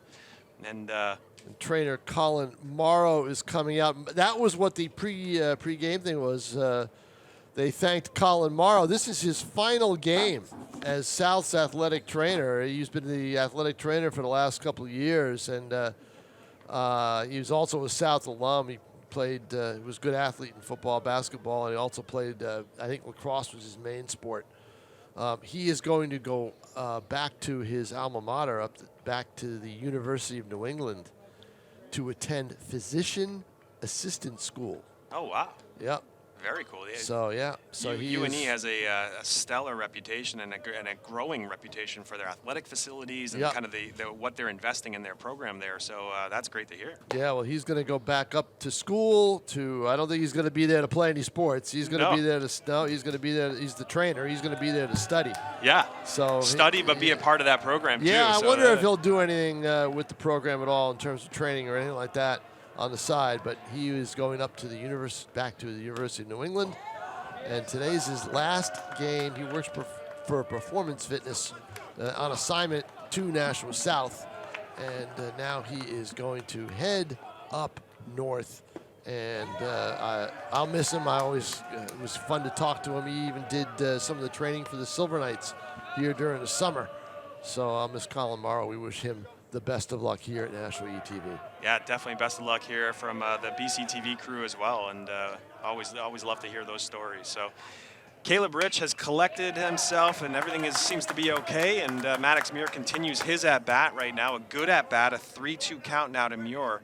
And again, bases loaded here, top of the third inning. Bedford Bulldogs threatening to score more. They've gotten 2 already in the inning on no outs. Maddox Muir at the plate. 3-2 takes a walk, and that's going to be another run scored for Bedford. Yeah, now 3 in the inning, and the bases will remain loaded for... And a little bit more work in the bullpen, a little harder throwing, because it looks like McCoubrey's on a very short leash here. Short leash here. Looks like the coach is going out there. We did get word here from Pete Johnson that Logan Fear, number 16, out in the bullpen for Nashua South Panthers warming up, and he would be the pitcher to come in and replace McCoubrey if he cannot find his zone here. And first pitch ball to the batter for Bedford, Jake Oster, playing second base today. He popped out to the third baseman in foul territory in his first at-bat, and he will now take his second cracks against McCoubrey. Fouls that one straight back, and boy, was he on that pitch. That's a fastball that caught a lot of the plate and just missed driving that ball. So 1-1 the count to Oster. Looks like the fear out there in the bullpen still continues to warm. McCoubrey brings the pitch. That ball is fouled back just to the right side of our booth here. Now 1-2 to Oster. No outs, top of the third inning, 8-3 your score. The Panthers leading the Bulldogs with, again, bases loaded for the Bulldogs and Jake Oster at the plate. And the infield in at the corners. Infield in at the corners. This is when earlier in the game, Bedford was out on the defensive side. They had the same defensive setup, and a ball was hit right between third base and shortstop hole to score a run. So Jake Oster swings and misses at that pitch. Say he fouled it? He fouled it. I do not believe No, he fouled I that. do not think so. He swung and missed, and the ball bounced off the catcher's glove. Yeah. But wow. Okay. That is a bad call. That's a tough one. It definitely from this angle looked like that did not look like he got any part of that bat. But Oster stays alive, and now I think he realized it. I think the next pitch was going to be a strike, even if it was up in my booth. Right. You're going to want to swing at that pitch no matter what as a hitter. So. Yeah, no doubt about it. That's the second time I've seen that. I saw that in softball last week when a ball bounced off the catcher on a swing, and the umpire thought that it should have been the third strike. The umpire thought that the ball was fouled off. Yeah, it heard the tick, but the tick was off the mask. And usually these bats have such a distinct sound, yes. So you can really tell. But right. Not the case there. So a 1-0 count now. The hitter Henry Dubois, catcher for this Bedford team, singled in his first at bat today. Big swing there, 1-1. I mean, he was sitting dead red on a fastball and was looking to drive that one. Bases loaded 1 out here, top of the third inning, 8-3 your score. Henry Dubois, the hitter for Bedford. He lines one to right field. The outfielder was drawn in a bit, goes back to get it. It's going to score Danny Black from be a sack third. fly. It's a sack fly to right field for Henry Dubois. A functional at bat for him. But good positioning out in right field. He was able to see that ball off the bat and be able to make that play. Jimmy Guy is coming out for a pitching change, and I'm going to take advantage of that change and say goodbye to the viewers in Bedford as I head over to Merrimack to see Merrimack and Nashua North. Thank you again, Tom King, for everything, and again, thank you for joining me on the broadcast. And I really joined you today down here in Nashua, but we appreciate it. It was a pleasure. Let's do it again. Absolutely, I'm always up for it. So, thank you again, Tom King, and we'll with this pitching change, it looks like number 16. Logan Fear is coming in. I hope I'm saying his name right.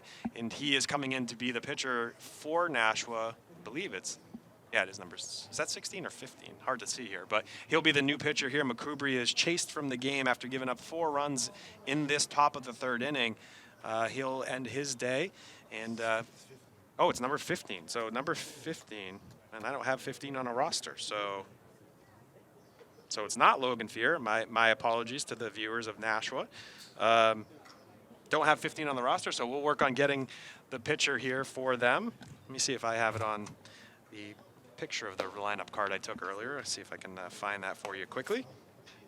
Let me see. We're all scrambling to find. There's no numbers on the lineup card that I had, so I can't tell. So I'm going to do my best here. We'll see if we can get it.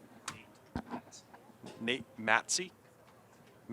Nate Matson. Okay, so Nate Matson, number 15, Nate Matson is going to take the mound. Make a note of that. And we'll see what I don't know much about Nate Matson in terms of what he delivers and what he brings to the plate, but we're going to be watching this live as a group. Again, Nashua ETV today, covering the game, simulcasting with BC TV, Bedford TV today. A great day here at Holman Stadium. Bedford Bulldogs and Nashua Panthers, with the Panthers leading 8-4 here in the top of the third inning. Now 2 outs, runners on first and second for Bedford, for Nate Matson to come in and relieve starter Grant McCoubry for the Panthers. So he's finalizing his pitches here. When he throws his first pitches, it will be to number 2 Carter Crowley, shortstop for this Bedford team. He grounded out to the second baseman in his first at bat in the second inning against McCoubry. And we'll see what he does here against new pitcher for the South Panthers, Nate Matson. He will look into Caleb Rich for some signs, and away we go. First pitch is going to be a ball to Carter Crowley. 8-4 your score. The Panthers lead it after scoring 7 runs in the bottom of the second inning. Make it 8-4. Panthers over the Bulldogs, top of the third inning, 2 outs. That ball is lined and, blooped to left field, and that's going to be a single for Carter Crowley. And that will reload the bases now for the top of the lineup. And again, both teams now have officially broken the scorebook. And Dominic Tagliaferro will come up for his second plate appearance of the inning. That's what I mean by breaking the scorebook. And we'll see Dominic Tagliaferro. He walked in his first at-bat of this inning, struck out in his first at-bat of the game. This will be his third plate appearance of the day. And Carter Crowley stands on first base. Second base is Maddox Muir, and third base Connor Bergeron. Tagliaferro rips one foul. Boy, that one was hit with enough depth to get out of this stadium, and it just went foul. And boy, oh boy, that would have tied the game with a grand slam for Dominic Tagliaferro. He sat on that fastball by Matson and just drove it to left. So nonetheless, just a loud and long strike, an 0-1 count now to Tagliaferro. And he takes a ball low and away. Matson staying away there from Tagliaferro on that pitch after seeing the first pitch launch about 330 feet just foul. So Tagliaferro steps up, again staying away from him. Now 2-1 count to Tagliaferro. Entered the game today hitting 300, and he does have 1 home run that he hit out of the SAU field over in Bedford this year.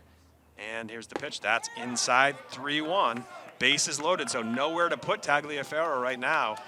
2 outs, top of the third inning. Bulldogs down 8-4 to the Panthers. Matson, the new pitcher, in for the South Panthers. And here's the pitch. That one bounces in the dirt. It's going to be an RBI walk for Tagliaferro, his second walk of the inning. And that scores Bergeron from third base.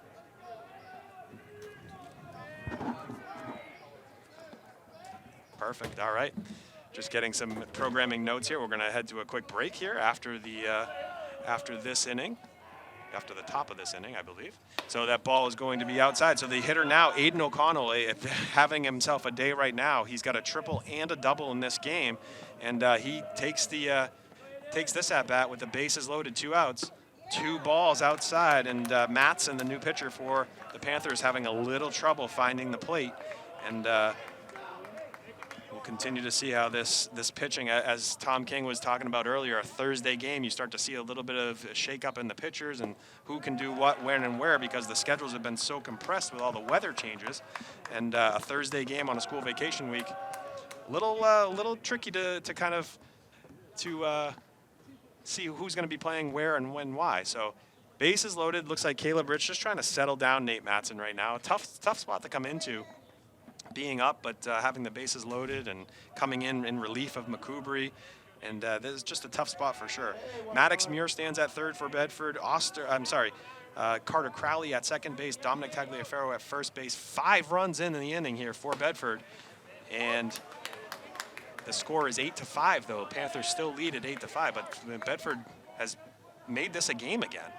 And at one point in this game, it didn't look good, but now 8-5. O'Connell lifts one high to the shortstop. Shortstop tracking it. That is Ward, makes the play, and that will be a huge out for the Panthers. 8-5 your score. We'll head to the bottom of the third inning right after this quick break. Nashua ETV and Bedford BCTV.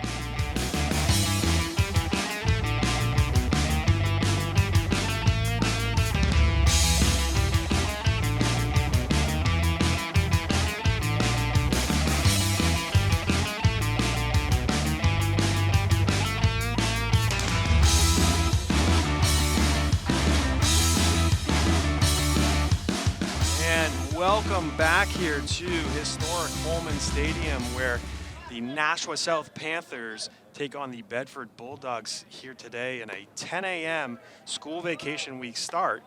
And boy, a game it is. You know, it's so far now an 8-5 game heading into the bottom of the third inning. And I do want to say quickly, you know, I want to welcome to the booth Bedford color commentary specialist John Muir. Hey, Jay. Good to be here. I love the call.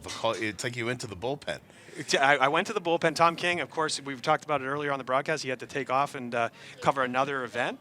And, you know, being multi-scheduled like that's tough. Again, Thursday games at 10, you just never know what you're going to get. But exciting that you and I get to get back together after last night's game against Portsmouth, come back here to historic Holman Stadium. And now we're calling a game from this unbelievable press box. This is unbelievable, is right. It's the first thing I noticed when I got up to the room. It's just such a nice layout, such a beautiful field.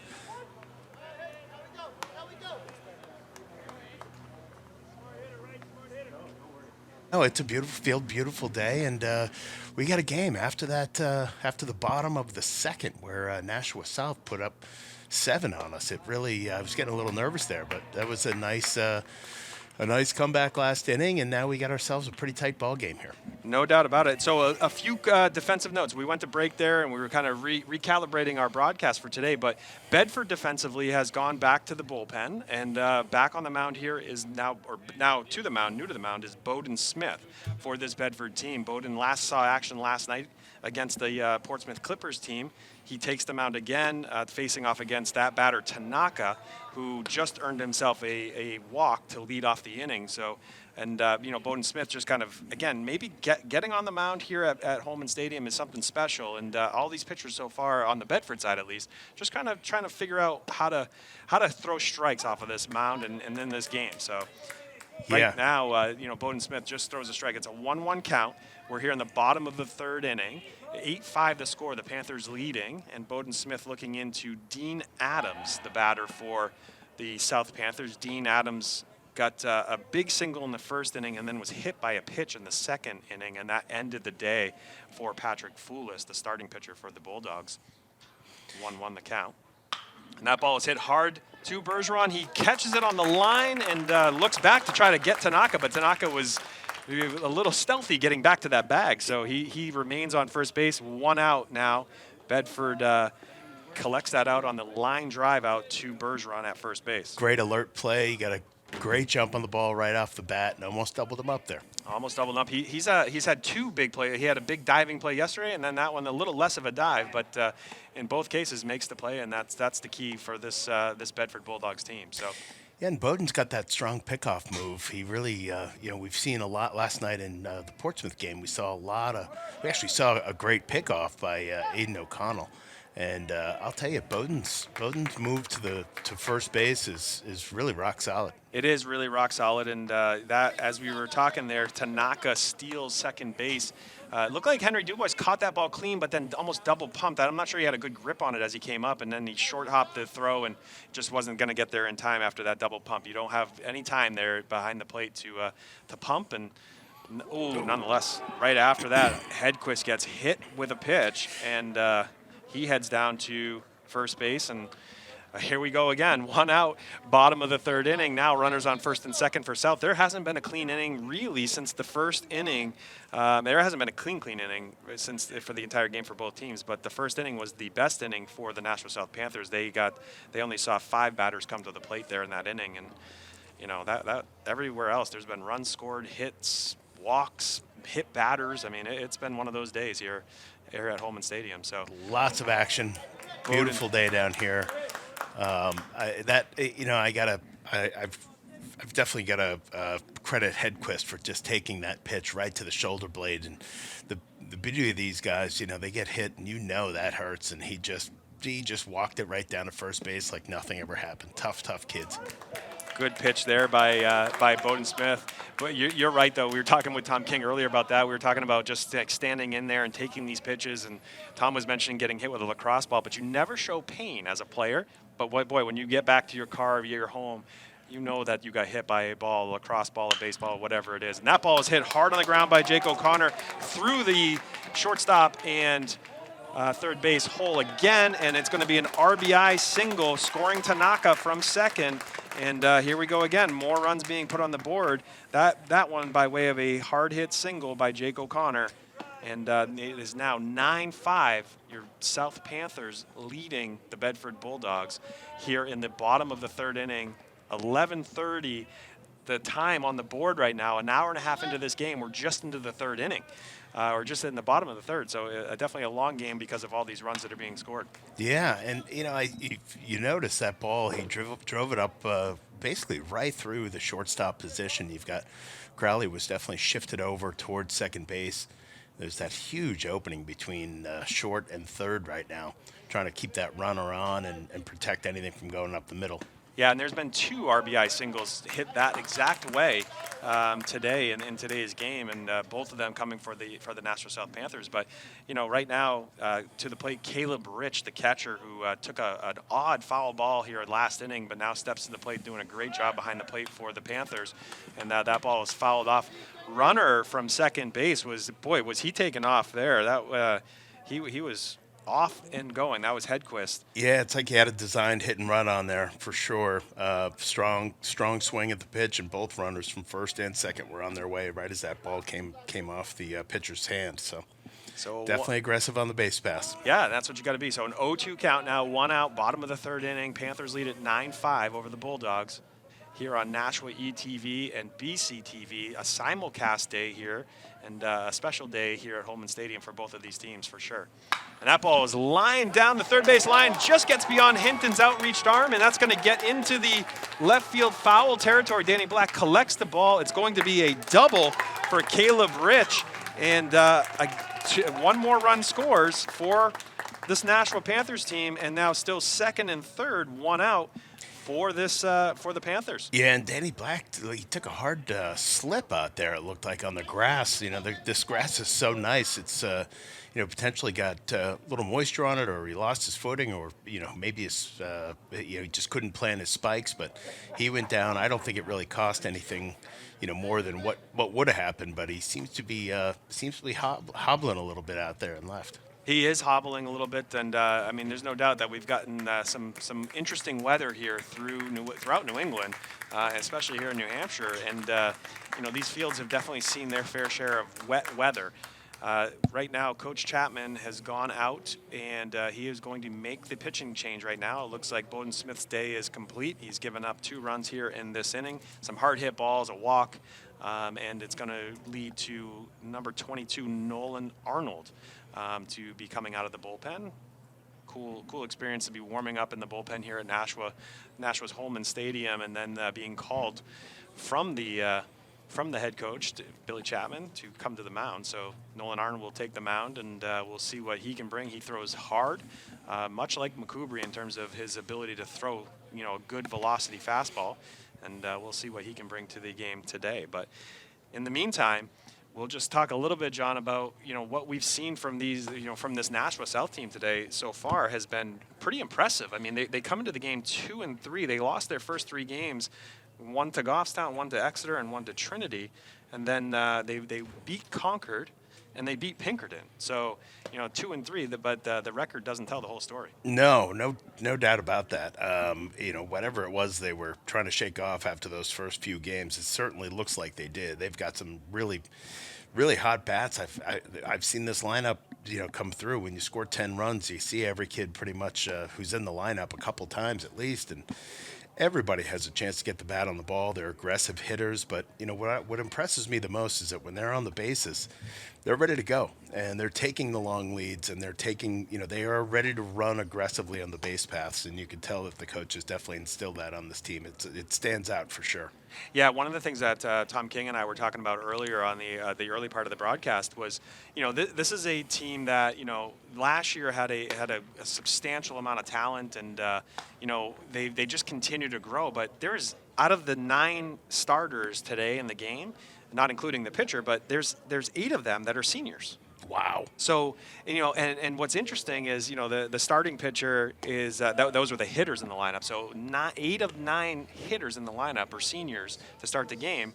And then their pitcher, the starting pitcher, Grant McCoubry, sophomore, already committed to Vanderbilt. Wow. So, yeah, you could see the electric stuff there. Yeah, he was pumping that fastball. I was really impressed when I first got here. I came in a little late, but of course I was listening to you on the ride down. You and Tom sounded excellent. Oh, thank you. But it was when I got here, I'm glad I actually got to see. This. It's got to be intimidating for batters to face him.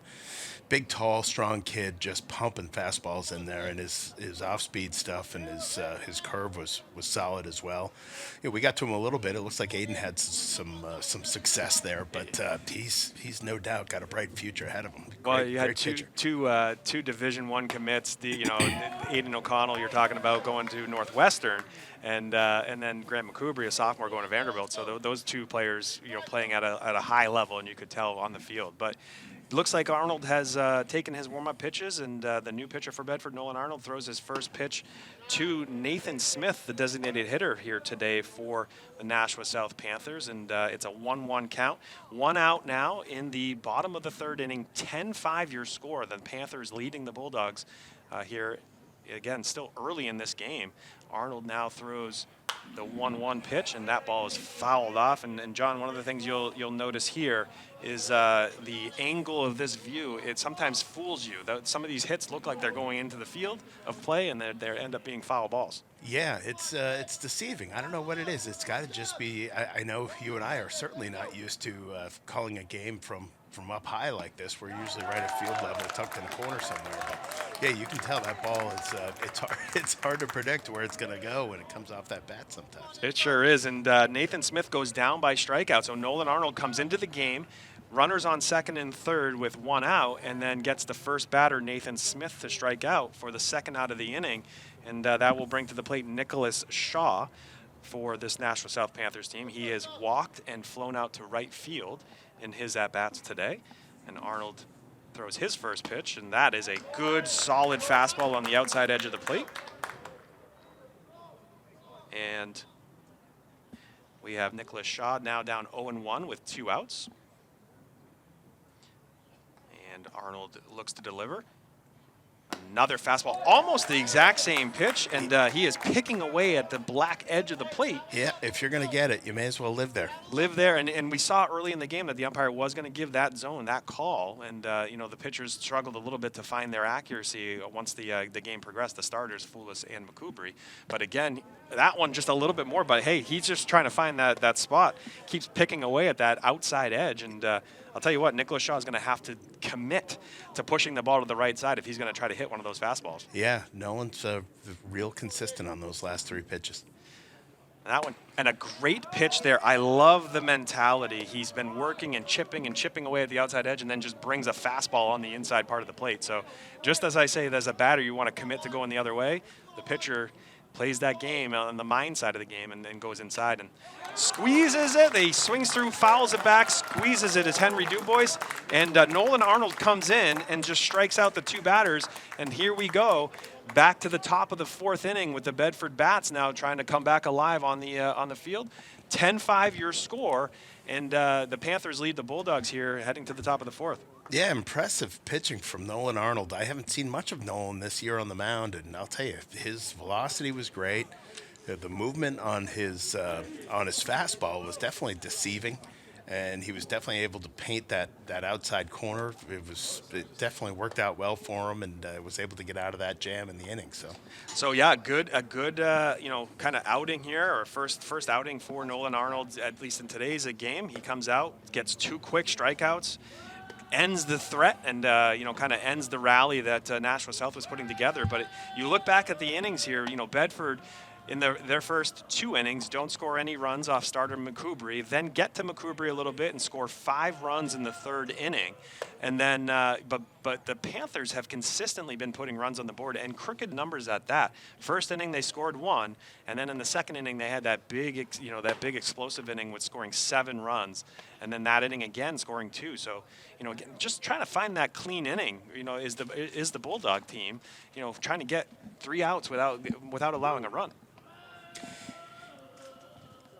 Yeah, that's I feel watching Jack Hinton come up to the plate again. This is we in these high-scoring games, it's great for all these kids who love to get up there and hit.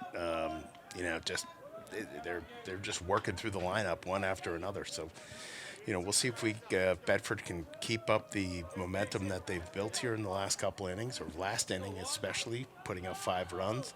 They're down 5, but here we go. And here we go. Matson comes back to the plate. Maxon comes back to the mound. Hold on 1 second here. The pitch is a high ball to Hinton.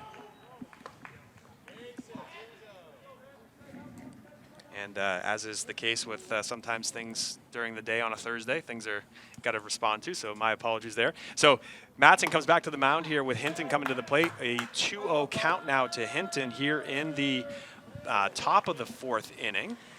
Did you just field another call from ESPN, Jason? Yeah, the contract status. They're just talking about my contract. It was your agent. The agent, yes. Yeah, no. We, John Muir and I, Jason Bergeron, we just enjoy doing these games. We love coming out, talking baseball, seeing these kids perform on the field, on the ice, in the gym, wherever it is that we're able to call these games. And again, we thank Nashua ETV today for covering this game in conjunction with BC TV, Bedford TV, to bring all the action from Holman Stadium. So it is a great field. I'm just in awe sitting up here. Just beautiful this place is. And I will say, we talked a little bit about it last night. If you're gonna have a full week of spring break baseball, I took the week off from work, and it's been tough to do, but we've got kids that play spring and winter sports, and while these kids are still in school, this is what you do. You go to games. You don't go to the beach. You don't sit on a beach drinking a margarita. You come to a field somewhere. That's exactly right. And Jack Hinton earns a walk here. So again, nothing clean for either of these teams in this Thursday morning game. And Hinton now takes first base on the walk. Danny Black comes to the plate. And no outs here, top of the 4th inning, 10-5 your score. Panthers leading the Bedford Bulldogs on this beautiful day here. And again, that one bounced in. So Danny Black sees a first pitch that bounces off of Caleb Rich. Boy, he has done a really good job. He's throwing every part of his body at these balls today as a catcher, and very impressed with his work behind the plate. Yeah, he's going to need some ice after this game, no doubt. That is for sure. So 1-0 count now to Danny Black. That ball is high. And 2-0. Danny, he drew a walk in the 3rd inning and then was hit by McCoubry, a McCoubry fastball, by the way, off the helmet, right on the ear. And, he's still in there. Like you said, he slipped out in left field today. So, boy, he's taken a beating today in this game as well. If anyone on this roster can take a hit, it's this kid. He's the reigning state championship quarterback in Division I football in high school this year, and he's a real tough kid. And I hate to see anyone get hit in the head, but if it's going to happen, that's the one to do. Here's your guy. And Danny Black lifts this one high and back. Caleb Rich is tracking it. And he makes the play, so that ball stays in play, and he's able to track that back, and he makes the pop-out catch behind home plate right in front of us. Danny Black is retired, and that'll be the first out of the inning. Bringing to the plate now Connor Bergeron. He struck out looking in the 1st inning against McCoubry, and then had a single off of McCoubry in the 3rd inning, a line drive single that reloaded the bases there. Yeah, Connor Bergeron seeing the ball really well lately. Just drove another nice. That single was really well hit. I believe he got a couple of RBIs out of it as well. It was that ball was inside. He moved back from it, but was called a strike. I don't think we scored. I think it reloaded the bases. I think it was such a line drive hit that it was hit so hard that they weren't able to score from second. But that ball is low, so a 2-1 count now to Bergeron. And see, I was just a fan his last at bat. Now I'm a broadcaster, so I'm not. I'm much more dialed in now than I was while now I was sitting down you're there. dialing in. It's different to be a fan and then and do the broadcast. That's for sure. So another. Oh wow. Jeez. Okay. Okay. All right. Even from this side, I'm on the other end of the booth, and that looked pretty inside. Pretty inside. So 2-2 pitch here to Bergeron. He swings hard at that one, lines it down the line, third base line, just foul, just left of the third base bag there, but hit hard on the ground. If that ball is fair, that's going into potentially extra bases, as it would get down into that corner here at Holman Stadium. A lot of area to cover. Bergeron hits that one, chops it to the pitcher. He runs to first base. He's going to be out there. He's going to move the runner up to second, but just buried that one right into the ground, and then they made an easy play. Matson over to first base, Hedquist for the 2nd out of the inning. So yeah, when you get in a hole like that, and these pitchers are smart enough to live where they get a good call, and if you can paint the inside corner like he did, he just kept going back to it, and it changes everything. You go from an offensive at bat to a more of a protect type of swing there. So that brings to the plate, 2 outs now, top of the 4th inning. That brings to the plate Maddox Muir, somebody you're very familiar with, your household. And again, the rules stay the same for you, I assume. No making anything that would embarrass Maddox. That was the one rule he had for you coming into the booth this year. Yeah, I've been pretty true to it last night. I refrained from making any. That one goes into the dugout. Yeah. So 1-2 count out of Muir. But yeah, you refrained from making any comment. I think when it hit his forehead, the ball bounced off a foul ball, hit his forehead. There was the forehead. There was the coming out of the dugout with his hat on backwards, which that's just a no-go in our house. Right. He knows that. And he knows these rules. I was smart enough to wait till after the game last night, not to say anything on air. But now that I got it out of the way, right, I feel confident that so I can address that. He was a strikeout victim of McCoubry in his first at-bat today in the 2nd inning. Then he walked. I believe I had a note there. I think he walked. He did. So yeah, you would know that. He walked in the 3rd inning, and now he is 3-2, 2 outs here. The ball gets by the catcher Rich, and Hinton moves over to 3rd, but for ill, Maddox Muir strikes out there swinging, and that will end the inning for Bedford. They don't get any runs that inning, and we talked about those clean innings for the Bulldogs on the defensive side. Nashua has seen now 3 clean innings, just that 1 inning for Bedford where they scored 5 runs. We'll head to the bottom of the 4th inning. The score here, the Nashua South Panthers lead the Bedford Bulldogs 10-5. And boy, oh boy, what a game we're seeing here. And what's crazy is that there's more baseball to be played today, at least for this Bedford Bulldogs team. Yeah, it's going to be it's a perfect day for it for one. So, Take advantage, we got a great game going here. And what I think love the most about these games that go long like this is that I have more of an excuse not to do any yard work, which is terrific. So we'll go here, maybe go grab a bite to eat, and then we'll head to the next game at 3:00. Yeah, I will. I'm not going to be able to make that Londonderry game myself, unfortunately. I didn't take the whole week off, but I did take this game off because I knew this one was happening, and I knew I wanted to be a part of the call if we could be there. So I won't be there, but my wife will be there. Amy will be there watching our son play and this Bedford Bulldogs team play. So, but a great day for baseball nonetheless. Either way. So. Bedford retakes the field here. Same defensive unit that they had last inning. Nolan Arnold on the mound. Battery mate Henry Dubois doing a great job behind the plate today. And the same defensive players will be out in the field for Bedford.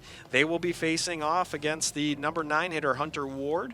And then back to the top of the lineup for Nashua South. The 4th at-bats here coming for that Nashua South team here in the 4th inning for them.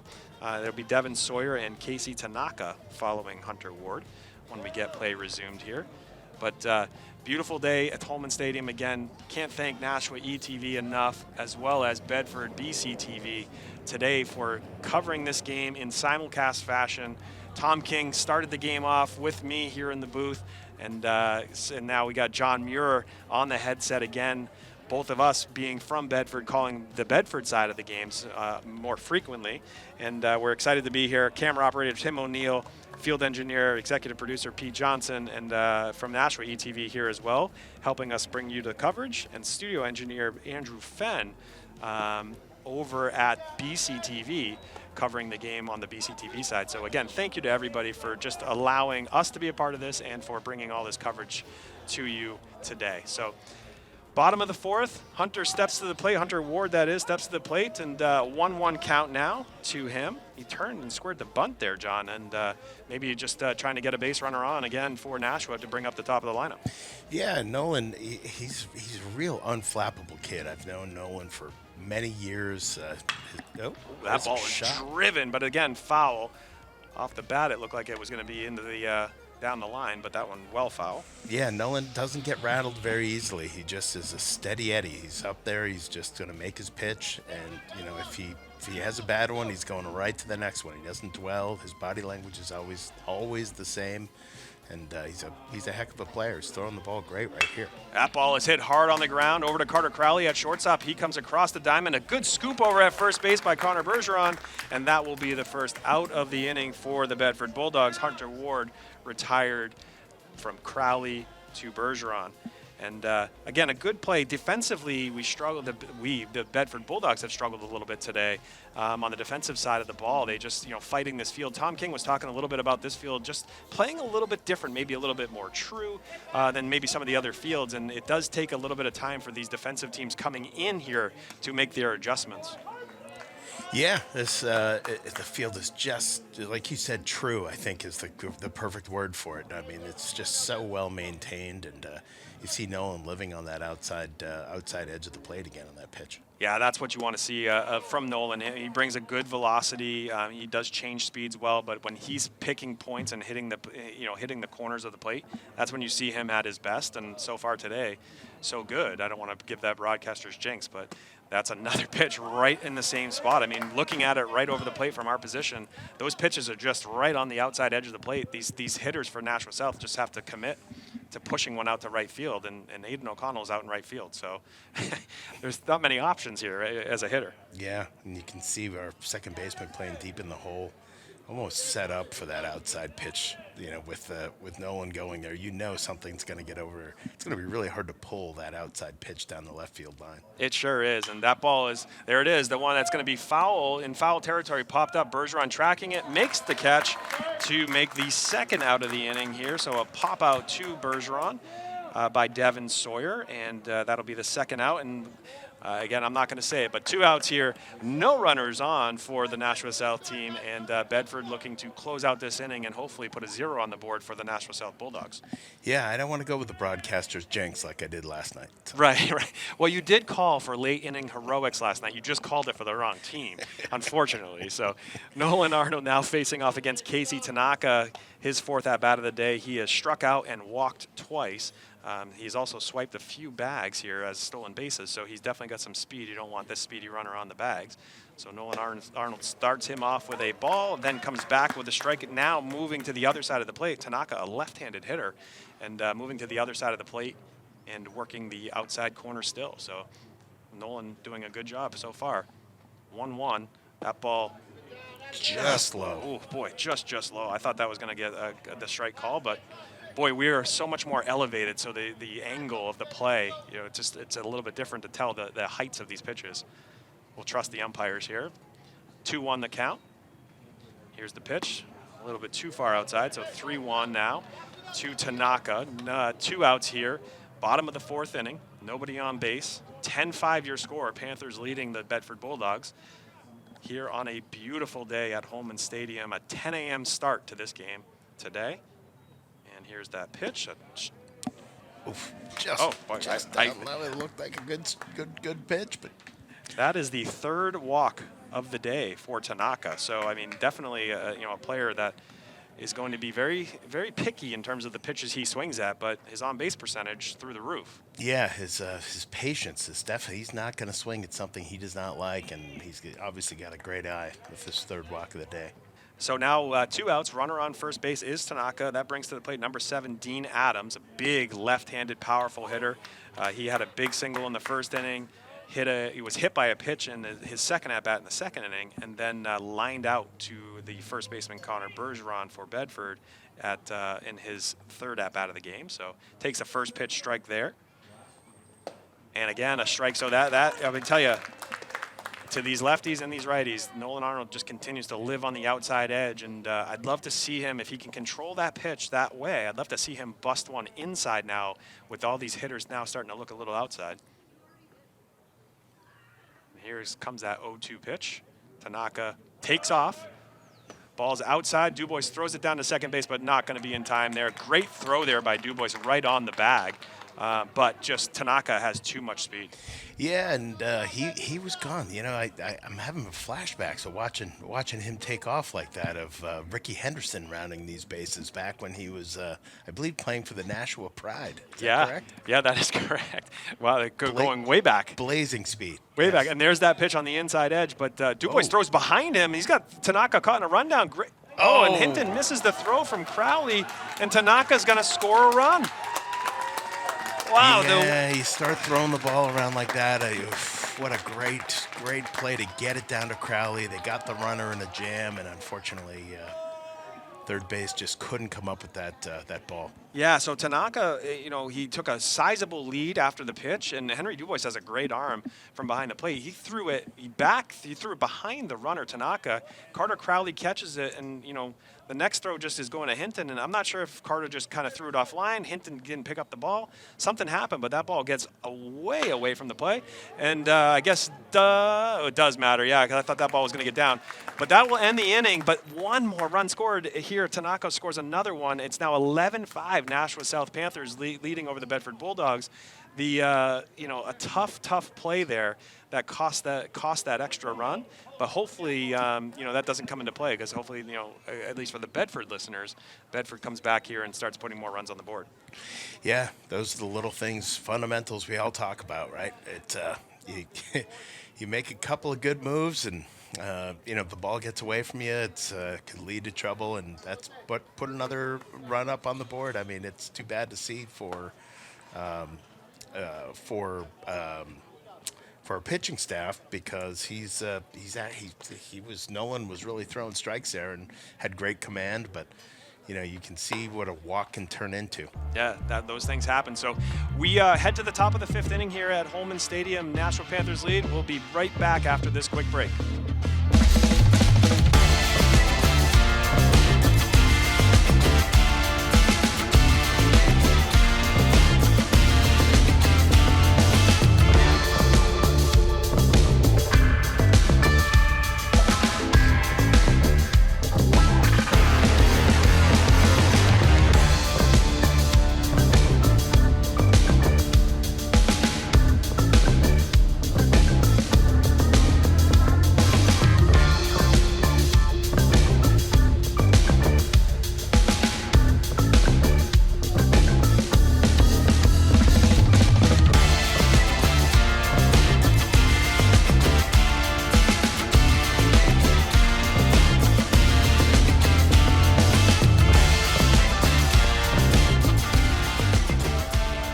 welcome back to historic Holman Stadium for today's morning game, Thursday morning school vacation game between the Nashua Panthers and the Bedford Bulldogs.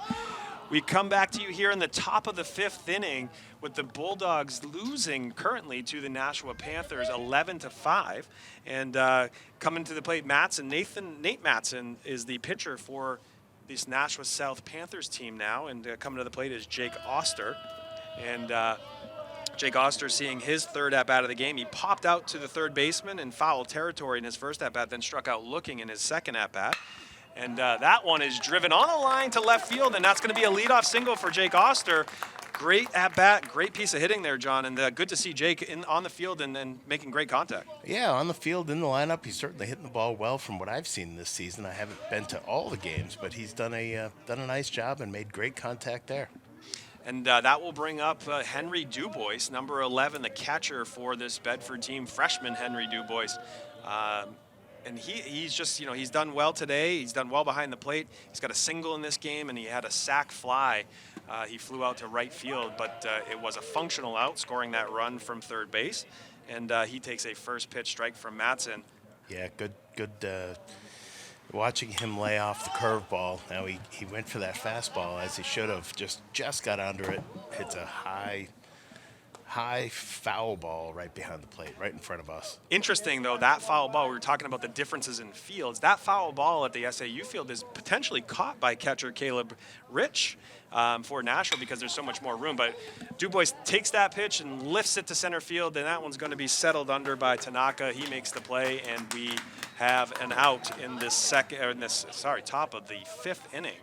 And that is Henry Dubois on the fly out to center field. So Oster stands at first base, 1 out here in the top of the 5th. 11-5 your score. Nashua Panthers lead the Bedford Bulldogs here on Nashua ETV and BCTV coverage today. Simulcast coverage between the two organizations. I can't thank them enough for everything that they do.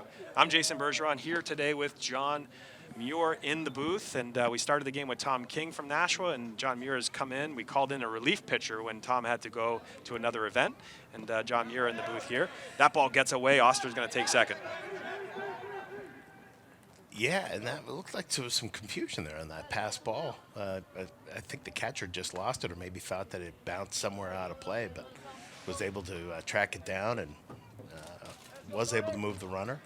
But, things like these pass balls you were saying, or pass balls or high pop-ups behind the plate here are so much different than a high pop-up or a foul ball at the SAU field in Bedford, just because of the distance between home plate and that backstop. It's just it's a lot further to go than it is here, and I believe that's brick down there as well underneath. And I think that ball gets you could get a good hop off of that backstop, and I would think that would work to a catcher's advantage here. Yeah, no, it's definitely there's lively hops. That's for sure. No matter what, it's hard to tell. I don't remember what's behind there. It might be a pad, but either way, I think it's brick maybe behind that. And there's a lot of bounce either way coming off that backstop. So Carter Crowley now steps to the plate here. He's got a full count. Runner on second base, Jake Oster, after he lined a single to left field. And Carter Crowley goes down on strikes there. Matson does a good job, beats Crowley with a fastball for the second out of the inning. And Matson has done a good job. Once he settled, he came in a tough spot. Bases were loaded, or maybe runners on first and second after 3 or 4 runs had scored in the inning for Bedford at the time, and then he has settled in the last 2 innings, done a really good job here keeping this Bedford attack off balance. And now brings to the plate Dominic Tagliaferro, his 4th at-bat of the day. He has struck out, walked twice. So very similar to Tanaka, the speedy players have definitely done a good job of getting on base. And Jake Oster just stole third base. So yeah, there was some hesitation there. Everyone saw that coming. He stopped halfway down the base path and was able to thankfully take off, use that speed, and make it into third. Yeah, it was an odd, awkward slide, but I think he was trying to get around the tag being put on there by Adams. And either way, he's standing at third base, and that ball, good job there by catcher Caleb Rich for this Panthers team, keep that ball from getting away. So a 2-1 count to Dominic Tagliaferro. 2 outs here in the top of the 5th inning. 11-5 your score. Panthers lead the Bulldogs. And Tagliaferro hits a slow roller, and Tagliaferro's speed, he's there safely, easily, and that's going to be an RBI single for Tagliaferro. And not his best struck ball of the day. He hit a ball 330 feet foul today, but that one is the swinging bunt, they call it, and he gets the single RBI. Yeah, the way that ball, that's I guess one of the drawbacks of having such a nice plush green carpet of grass in the infield is that ball is going to slow down a little bit, and the third baseman really had to charge that ball and make a if he were going to make a play, which with the speed of tags was just not going to happen. So Aiden O'Connell now steps to the plate, having himself a good day as well. Hit a triple in the first inning, a double in the third inning, popped out to the shortstop in his third at bat, but he sees a first pitch ball, and meanwhile Dominic Tagliaferro on that speed, first pitch, Tagliaferro steals, and then Aiden pulls a ball hard right down first baseman Hedquist. He makes the play, touches first base, ends the inning, and we'll head to the bottom of the fifth inning. The Panthers leading the Bulldogs 11-6 here on Nashua ETV and Bedford BC TV. And again, just a good inning that could be, if they strung a few more hits together, John, I think we see a few more runs scored, of course. But unfortunately, Bedford just, not be able to get on the board more than that one run. Matson doing a good job keeping them off balance. Yeah, the sheer number of hits that Nashua has been able to put on the ball is it's impressive. So Nolan he's come in now. He came in relief. He had a great inning last inning. Unfortunately, the error led to a run, but he's had great command. I think the best of our staff here today so far. So yeah, he's definitely done a good job as he's come in. And getting to your point, we haven't seen a lot of Nolan this year on the mound, but certainly impressive today, and working the edges of the plate, getting the calls that he needs to get as a pitcher, or that you not need to get, but you want to get as a pitcher, and has just done a good job of keeping this Nashua Panthers attack at bay since coming in. So no more changes. As I look across the field, I don't see any other defensive changes. Coach Chapman continuing to go with this lineup. And, a scheduling note here, the Bedford Bulldogs' next game will be in a couple of hours. We're 3 hours away from first pitch of the next game of the day, a doubleheader, a rare doubleheader for this Bedford Bulldogs and any high school team on the same day. Bedford will be playing this game, finishing up this game, taking a ride over to Londonderry, and they'll take on the Londonderry Lancers. No slouch of a team either, and so they'll play them today at 3 o'clock in a tough matchup.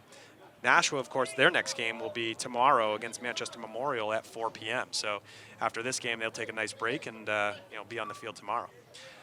So bottom of the fifth, action coming at you. Nolan Arnold ready to face off against first baseman Isaiah Hedquist, and first pitch is a ball, looked like a breaking ball, just missed outside. So a 1-0 count here early in the bottom of the fifth inning. 11-5, Panthers leading the Bulldogs here at Holman Stadium. Another ball there to Hedquist. So just as we were talking about Nolan Arnold's command, John, maybe a little bit coming out through two off-speed pitches there, maybe trying to keep these batters off balance a bit. Yeah, second time around, he's probably trying to mix it up a little bit. There he goes back to painting that outside corner just as we speak. Maybe again, just second time around, it's what it's all about. 11-6, a score correction there. The Panthers still leading the Bedford Bulldogs, but by a score of 11-6 here in the bottom of the fifth inning. And that ball is hit hard on the ground, just eats up second baseman Jake Oster. Not going to be able to collect it and get him in time, so Isaiah Hedquist, again, the Bedford D, usually very, very strong, and that one just hit hard on the ground, and this infield just playing a little bit with these Bedford Bulldogs defenders. Yeah, it's hard to say what happened there. I think it was just a really hard hit ball that it just got under him just a little bit. Yeah, kind of came up quickly. Last hop kind of caught him quickly, and now we got a runner on first base, Hedquist, and Nolan Arnold looks into Jake O'Connor, who is, just I say that again, another stolen base there. Hedquist steals the bag, first pitch, and Jake O'Connor takes a ball on that pitch, but Jake O'Connor comes into this at-bat hitting. He's 2 for 2 on the day in his 3 at-bats. He's got 2 singles and one walk. So he comes to the plate for his 4th at-bat, looking to maintain his perfect day at the plate. Yeah, right back. Here we go again. Just like last inning, strong base running by the Nashua team, and now we've got another threat out there at second base. So Hedquist at second base after the error at second base by Jake Oster. And that ball gets up and comes quickly off, but no throw there from Dubois. So Hedquist takes third on the wild pitch. And so just as I was saying, Hedquist gets to first base on the error by Jake Oster at second base. He steals second, gets to third on a wild pitch.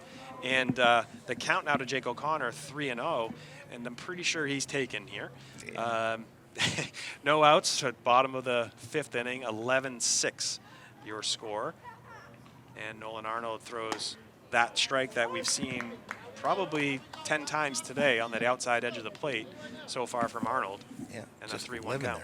There. Living on the edge. I love it. So Hedquist stands at third. Jake O'Connor at the plate, 3-1 count. He's sitting fastball here looking to drive a ball.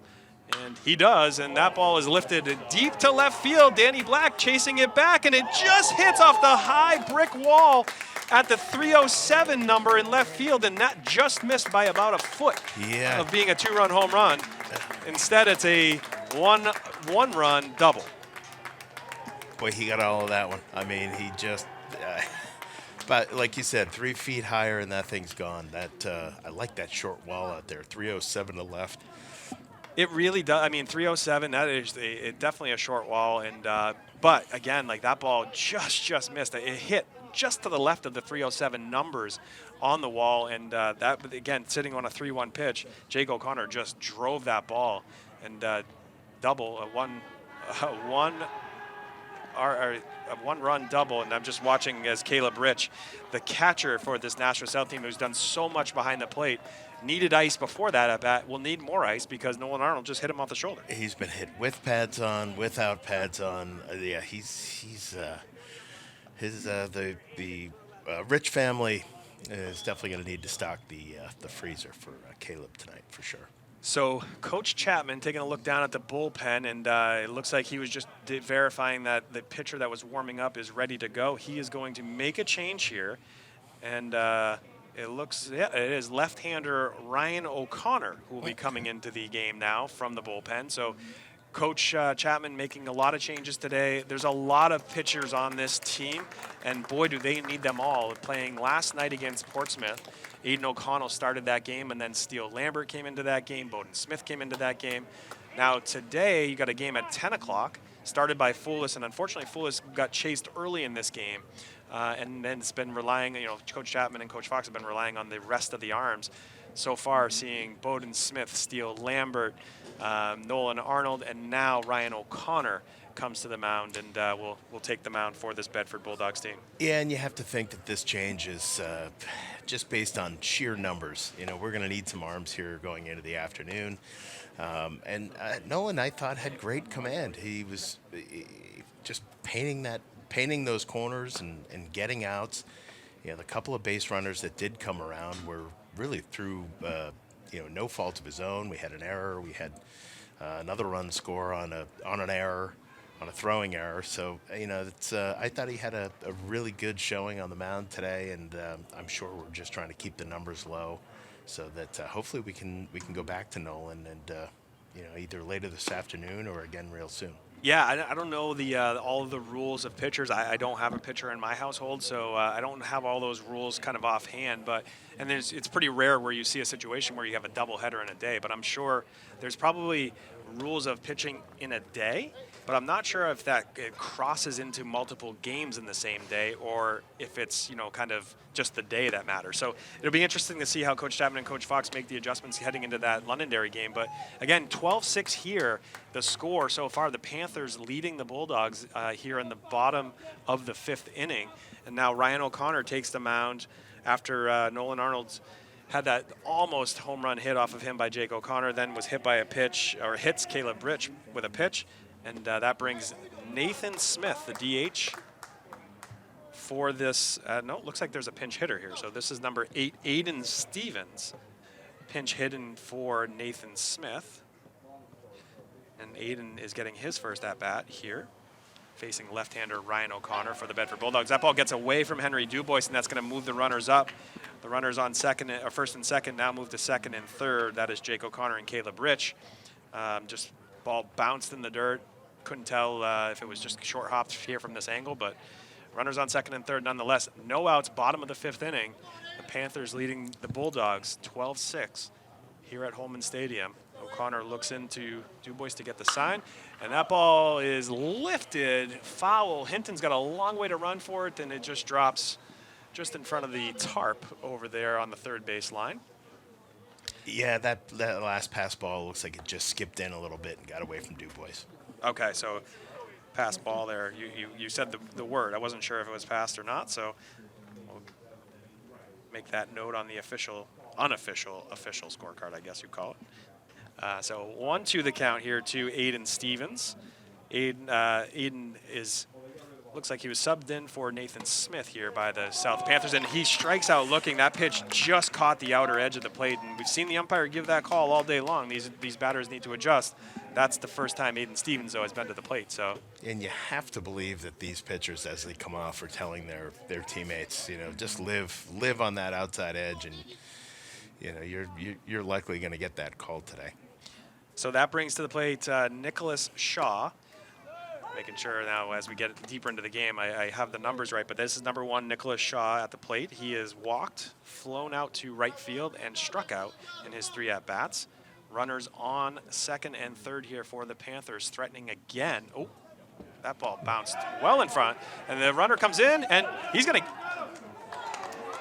Okay, I had him visually. I thought he was out.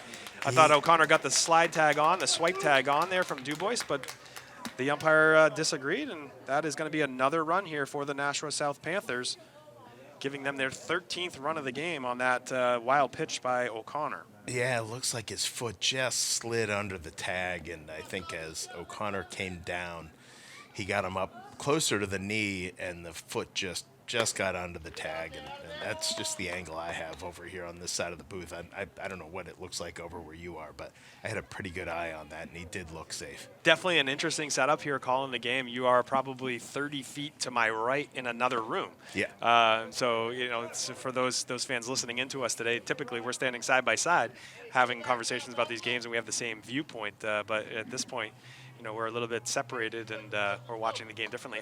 You might have had a better angle, and obviously the umpire makes the final say, and we don't have any call. So, right.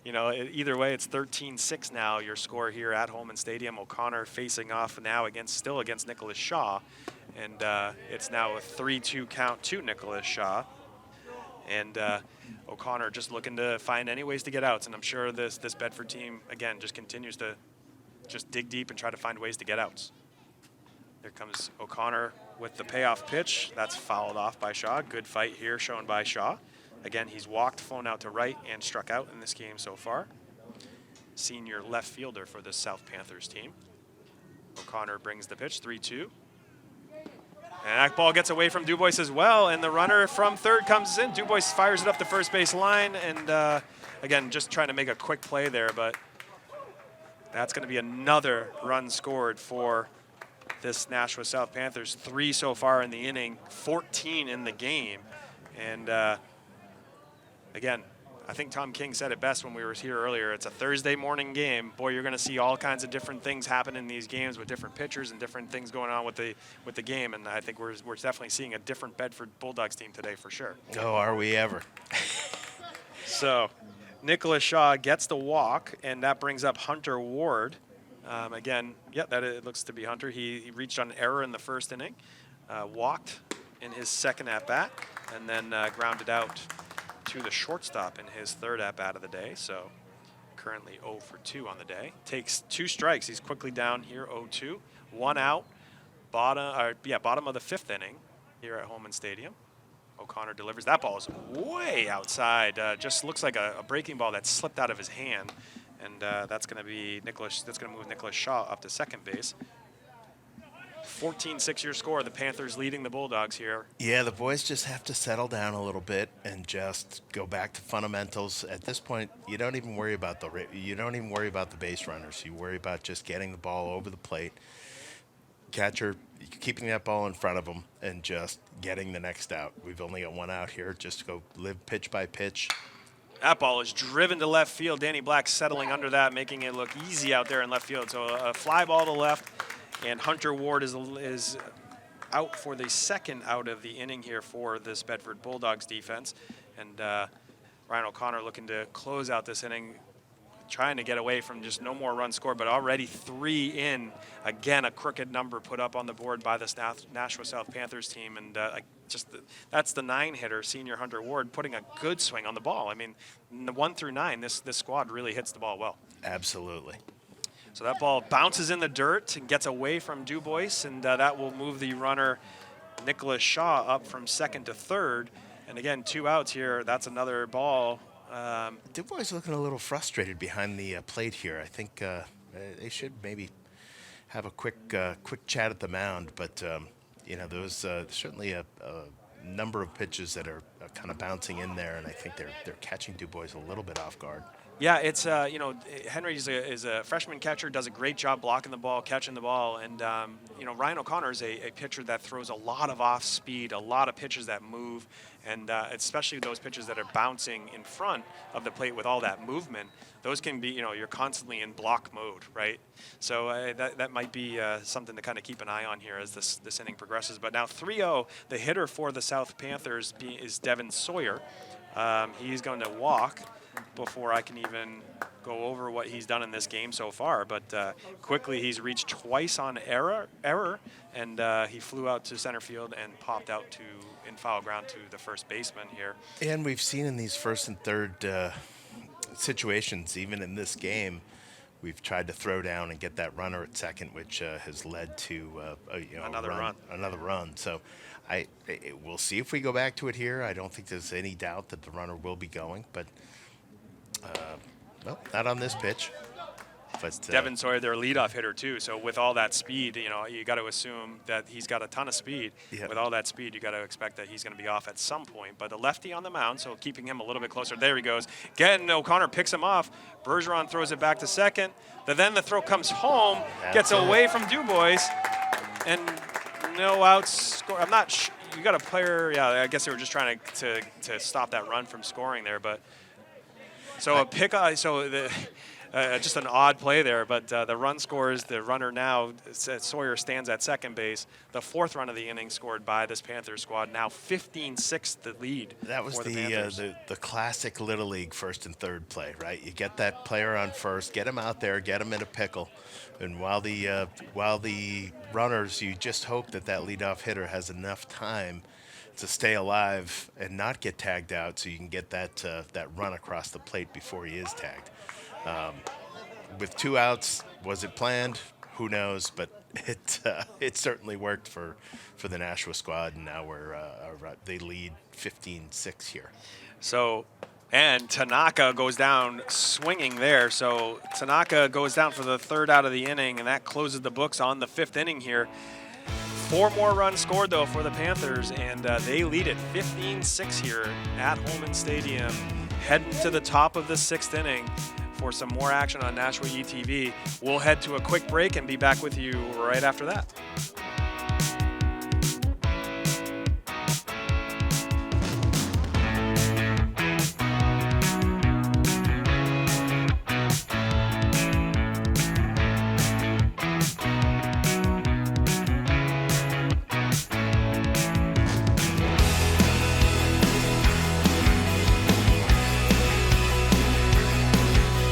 Welcome back here to Holman Stadium for today's NHIAA Division I matchup between the Nashua South Panthers and the Bedford Bulldogs. Here at Holman Stadium, beautiful weather, 15-6 the score here. Bedford losing to the Nashua South Panthers on this first game of their doubleheader, the Bedford Bulldogs doubleheader. They play again here in just a couple hours at 3 o'clock at Londonderry. And to the plate, Jack Hinton. Facing off still against Nate Matson, who came in and has done a really good job here in relief of starter McCoubry. And Jack Hinton hits a hard ball, missed there by first base coach Lauren Fox, not able to make the play, and he's going to sprint out to pick it up before the umpire does. So yeah, Foxy's got to start laying out for those. I'm just. He's always got a jump in his step, though. Yeah, he does. He does. So Hinton drives the ball to left field. That's going to move the left fielder Shaw back and to his right, but he makes the catch to retire Hinton on the fly ball. So that'll be the first out of the inning. And it looks like there's going to be a pinch hitter here for Danny Black. That hitter is going to be number 17. I believe that's Jimmy Gilbert. Jimmy Gilbert. So Gilbert will take the spot in the lineup of Danny Black and get his first attempts here. He is 1 for 1 on the season. This is his second bat of the year. I remember in Dover, he got his first at bat and hit a ball over between second and first base for his first, I believe, his first varsity hit. Younger player here, and he's down quickly 0-2 here to Matson. So 1 out here, top of the 6th inning. Matson delivers. He did go, and ball gets away from Caleb Rich, but he's able to make the throw down to first base to retire James Gilbert on 3 quick pitches, and that retires Gilbert in his second at-bat and at the varsity levels, first at-bat of the day. And 2 outs now quickly for this Nashua South Panthers Matson pitching staff and defense. Brings up Bergeron for Bedford, and Bergeron takes a first pitch strike from Matson. Just all around the plate is Matson. Bergeron today is 1 for 3. And that ball is driven to right field, maybe gets down. No, it's just going to hang up long enough, and it's going to be a quick 1-2-3 inning there for the Nashua South Panthers. And boy, that's not what you were looking for from the Bedford unit. You're heading into that 6th inning, is it, John? Yeah, no, it's certainly not what you expect, but sometimes these balls you're gonna, sometimes they drop and they work your way, and sometimes they don't. Today we're just having a hard time with the bats getting runs across the plate, and it looks like coach is gonna change up the lineup a little bit, and yeah, so he's gonna make some changes. We saw already Danny Black was pinch hit for by James Gilbert. Yeah, it looks like Maddox will be pinch hit for Jack Rizzo as well. Oh, so coming up next Yep. inning. Yep. So we got James Gilbert will stay in the game, play left field. So he is out there in left field now. And now Maggie Fox gets put in at catcher. Maggie Fox at the dish. Yeah. Okay. So she'll be the new battery mate with O'Connor on the mound still. And looks around. If I look around at second base, that looks to be Caden Elmer at second base. So he may be being entered into this game here as well. I believe that's Caden. We don't know until they get up exactly where they're going in the roster, but assuming he's going to be taking the place of Jake Oster in the batting lineup. And I think that's it. Is there Tagliaferro still looks to be in center field? Is that Joe Blaine in right field, John? Can you get a look from your angle? Let me see here. Looks like a right-hander. It's definitely not Aiden O'Connell. I believe that might be Joe Blaine. I believe it is. Looks like 21. Yep, Joe Blaine. All right, so we got everything situated here on our lineups. Again, don't have the luxury of getting all the lineups brought to us. We have to kind of call it as we see it, and that's how we're seeing it thus far. So Gilbert going in for Danny Black in left field, Joe Blaine going in for Aiden O'Connell in right field, Caden Elmer going into second base for Jake Oster, and Maggie Fox going behind the dish for Henry Dubois. So she'll be taking on the catching duties here with Ryan O'Connor still on the mound. Bottom of the 6th inning, the batters for Nashua South that will be featured in this inning will be the 3-4-5 hitters, Dean Adams, Isaiah Hedquist, and Jake O'Connor, all of which can and have put really good swings on the ball all day long. 15-6 your score. Those Panthers lead the Bedford Bulldogs here in the bottom of the 6th inning. And the first pitch from O'Connor to Adams is a ball. Again, thank you to the coverage teams here, Nashua ETV, Bedford BCTV, and everybody working the game today, Tim O'Neill, Pete Johnson, Andrew Fenn from BCTV, for covering this game. John Muir in the booth with me, Tom King in the booth earlier in the game. It's just been a great day here at Holman Stadium, and I'm sure these boys will remember this game for a long time to come.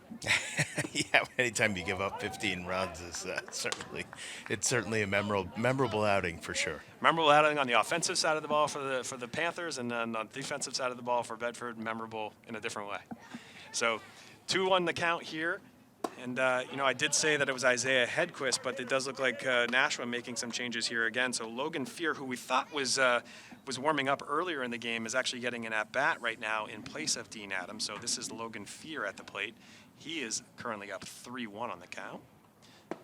And that ball is low and inside, and Logan Fear will draw a walk. And just like that.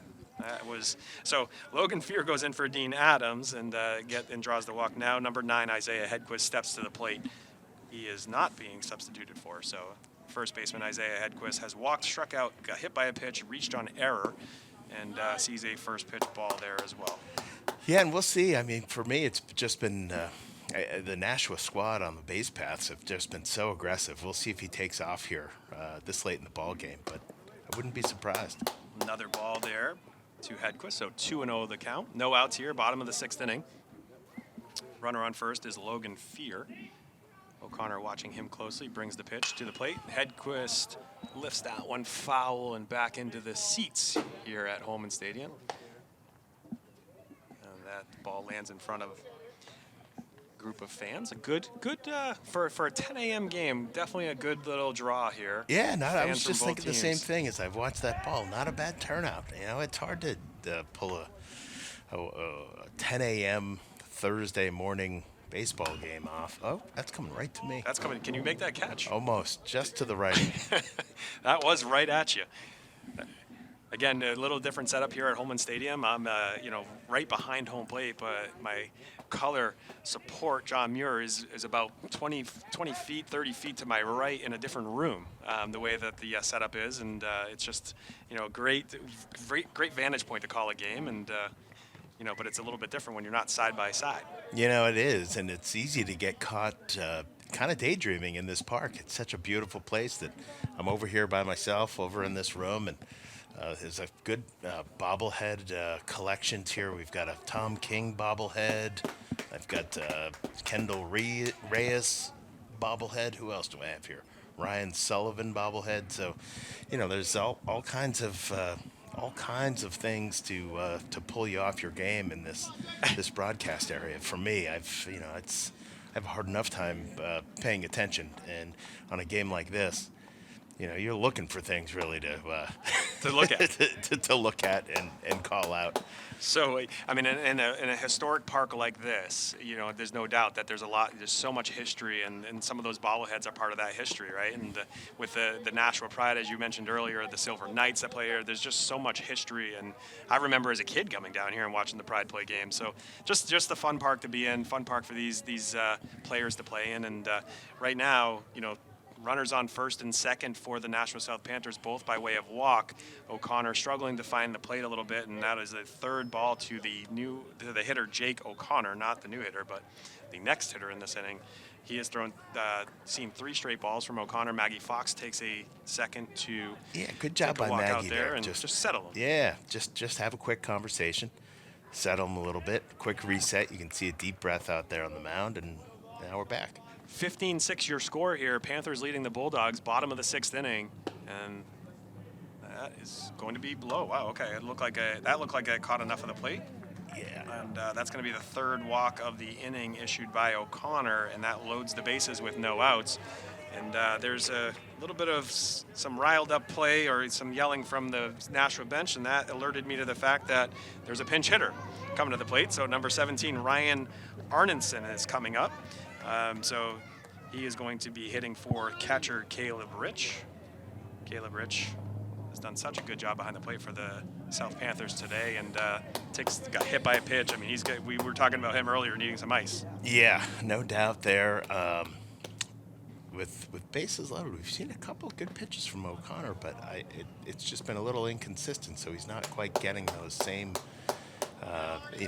painting the black corners of the plate calls that we've seen for most of the game here. So yeah, there's no doubt. I mean, he's in that one bounced in front of the plate, and he's an off-speed pitcher. He's going to catch some that are going to bounce in front and spike some of those throws. But right now, just struggling to find the ball.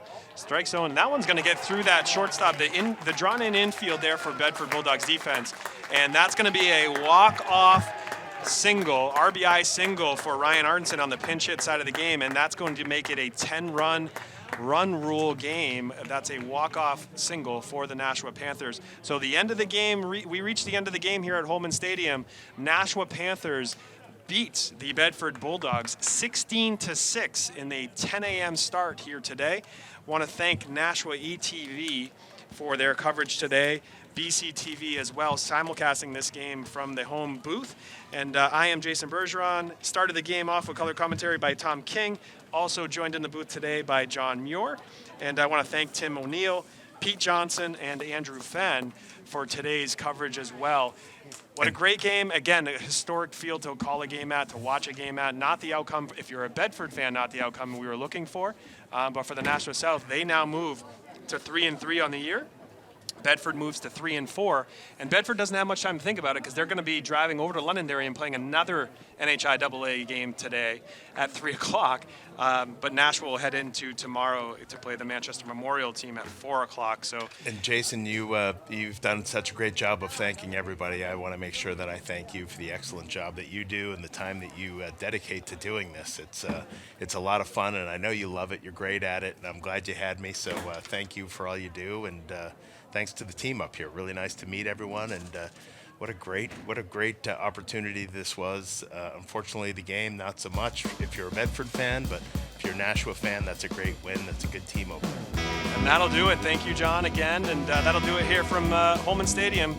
We'll see you next time here on Nashua ETV and BCTV. They're playing us out, Jay.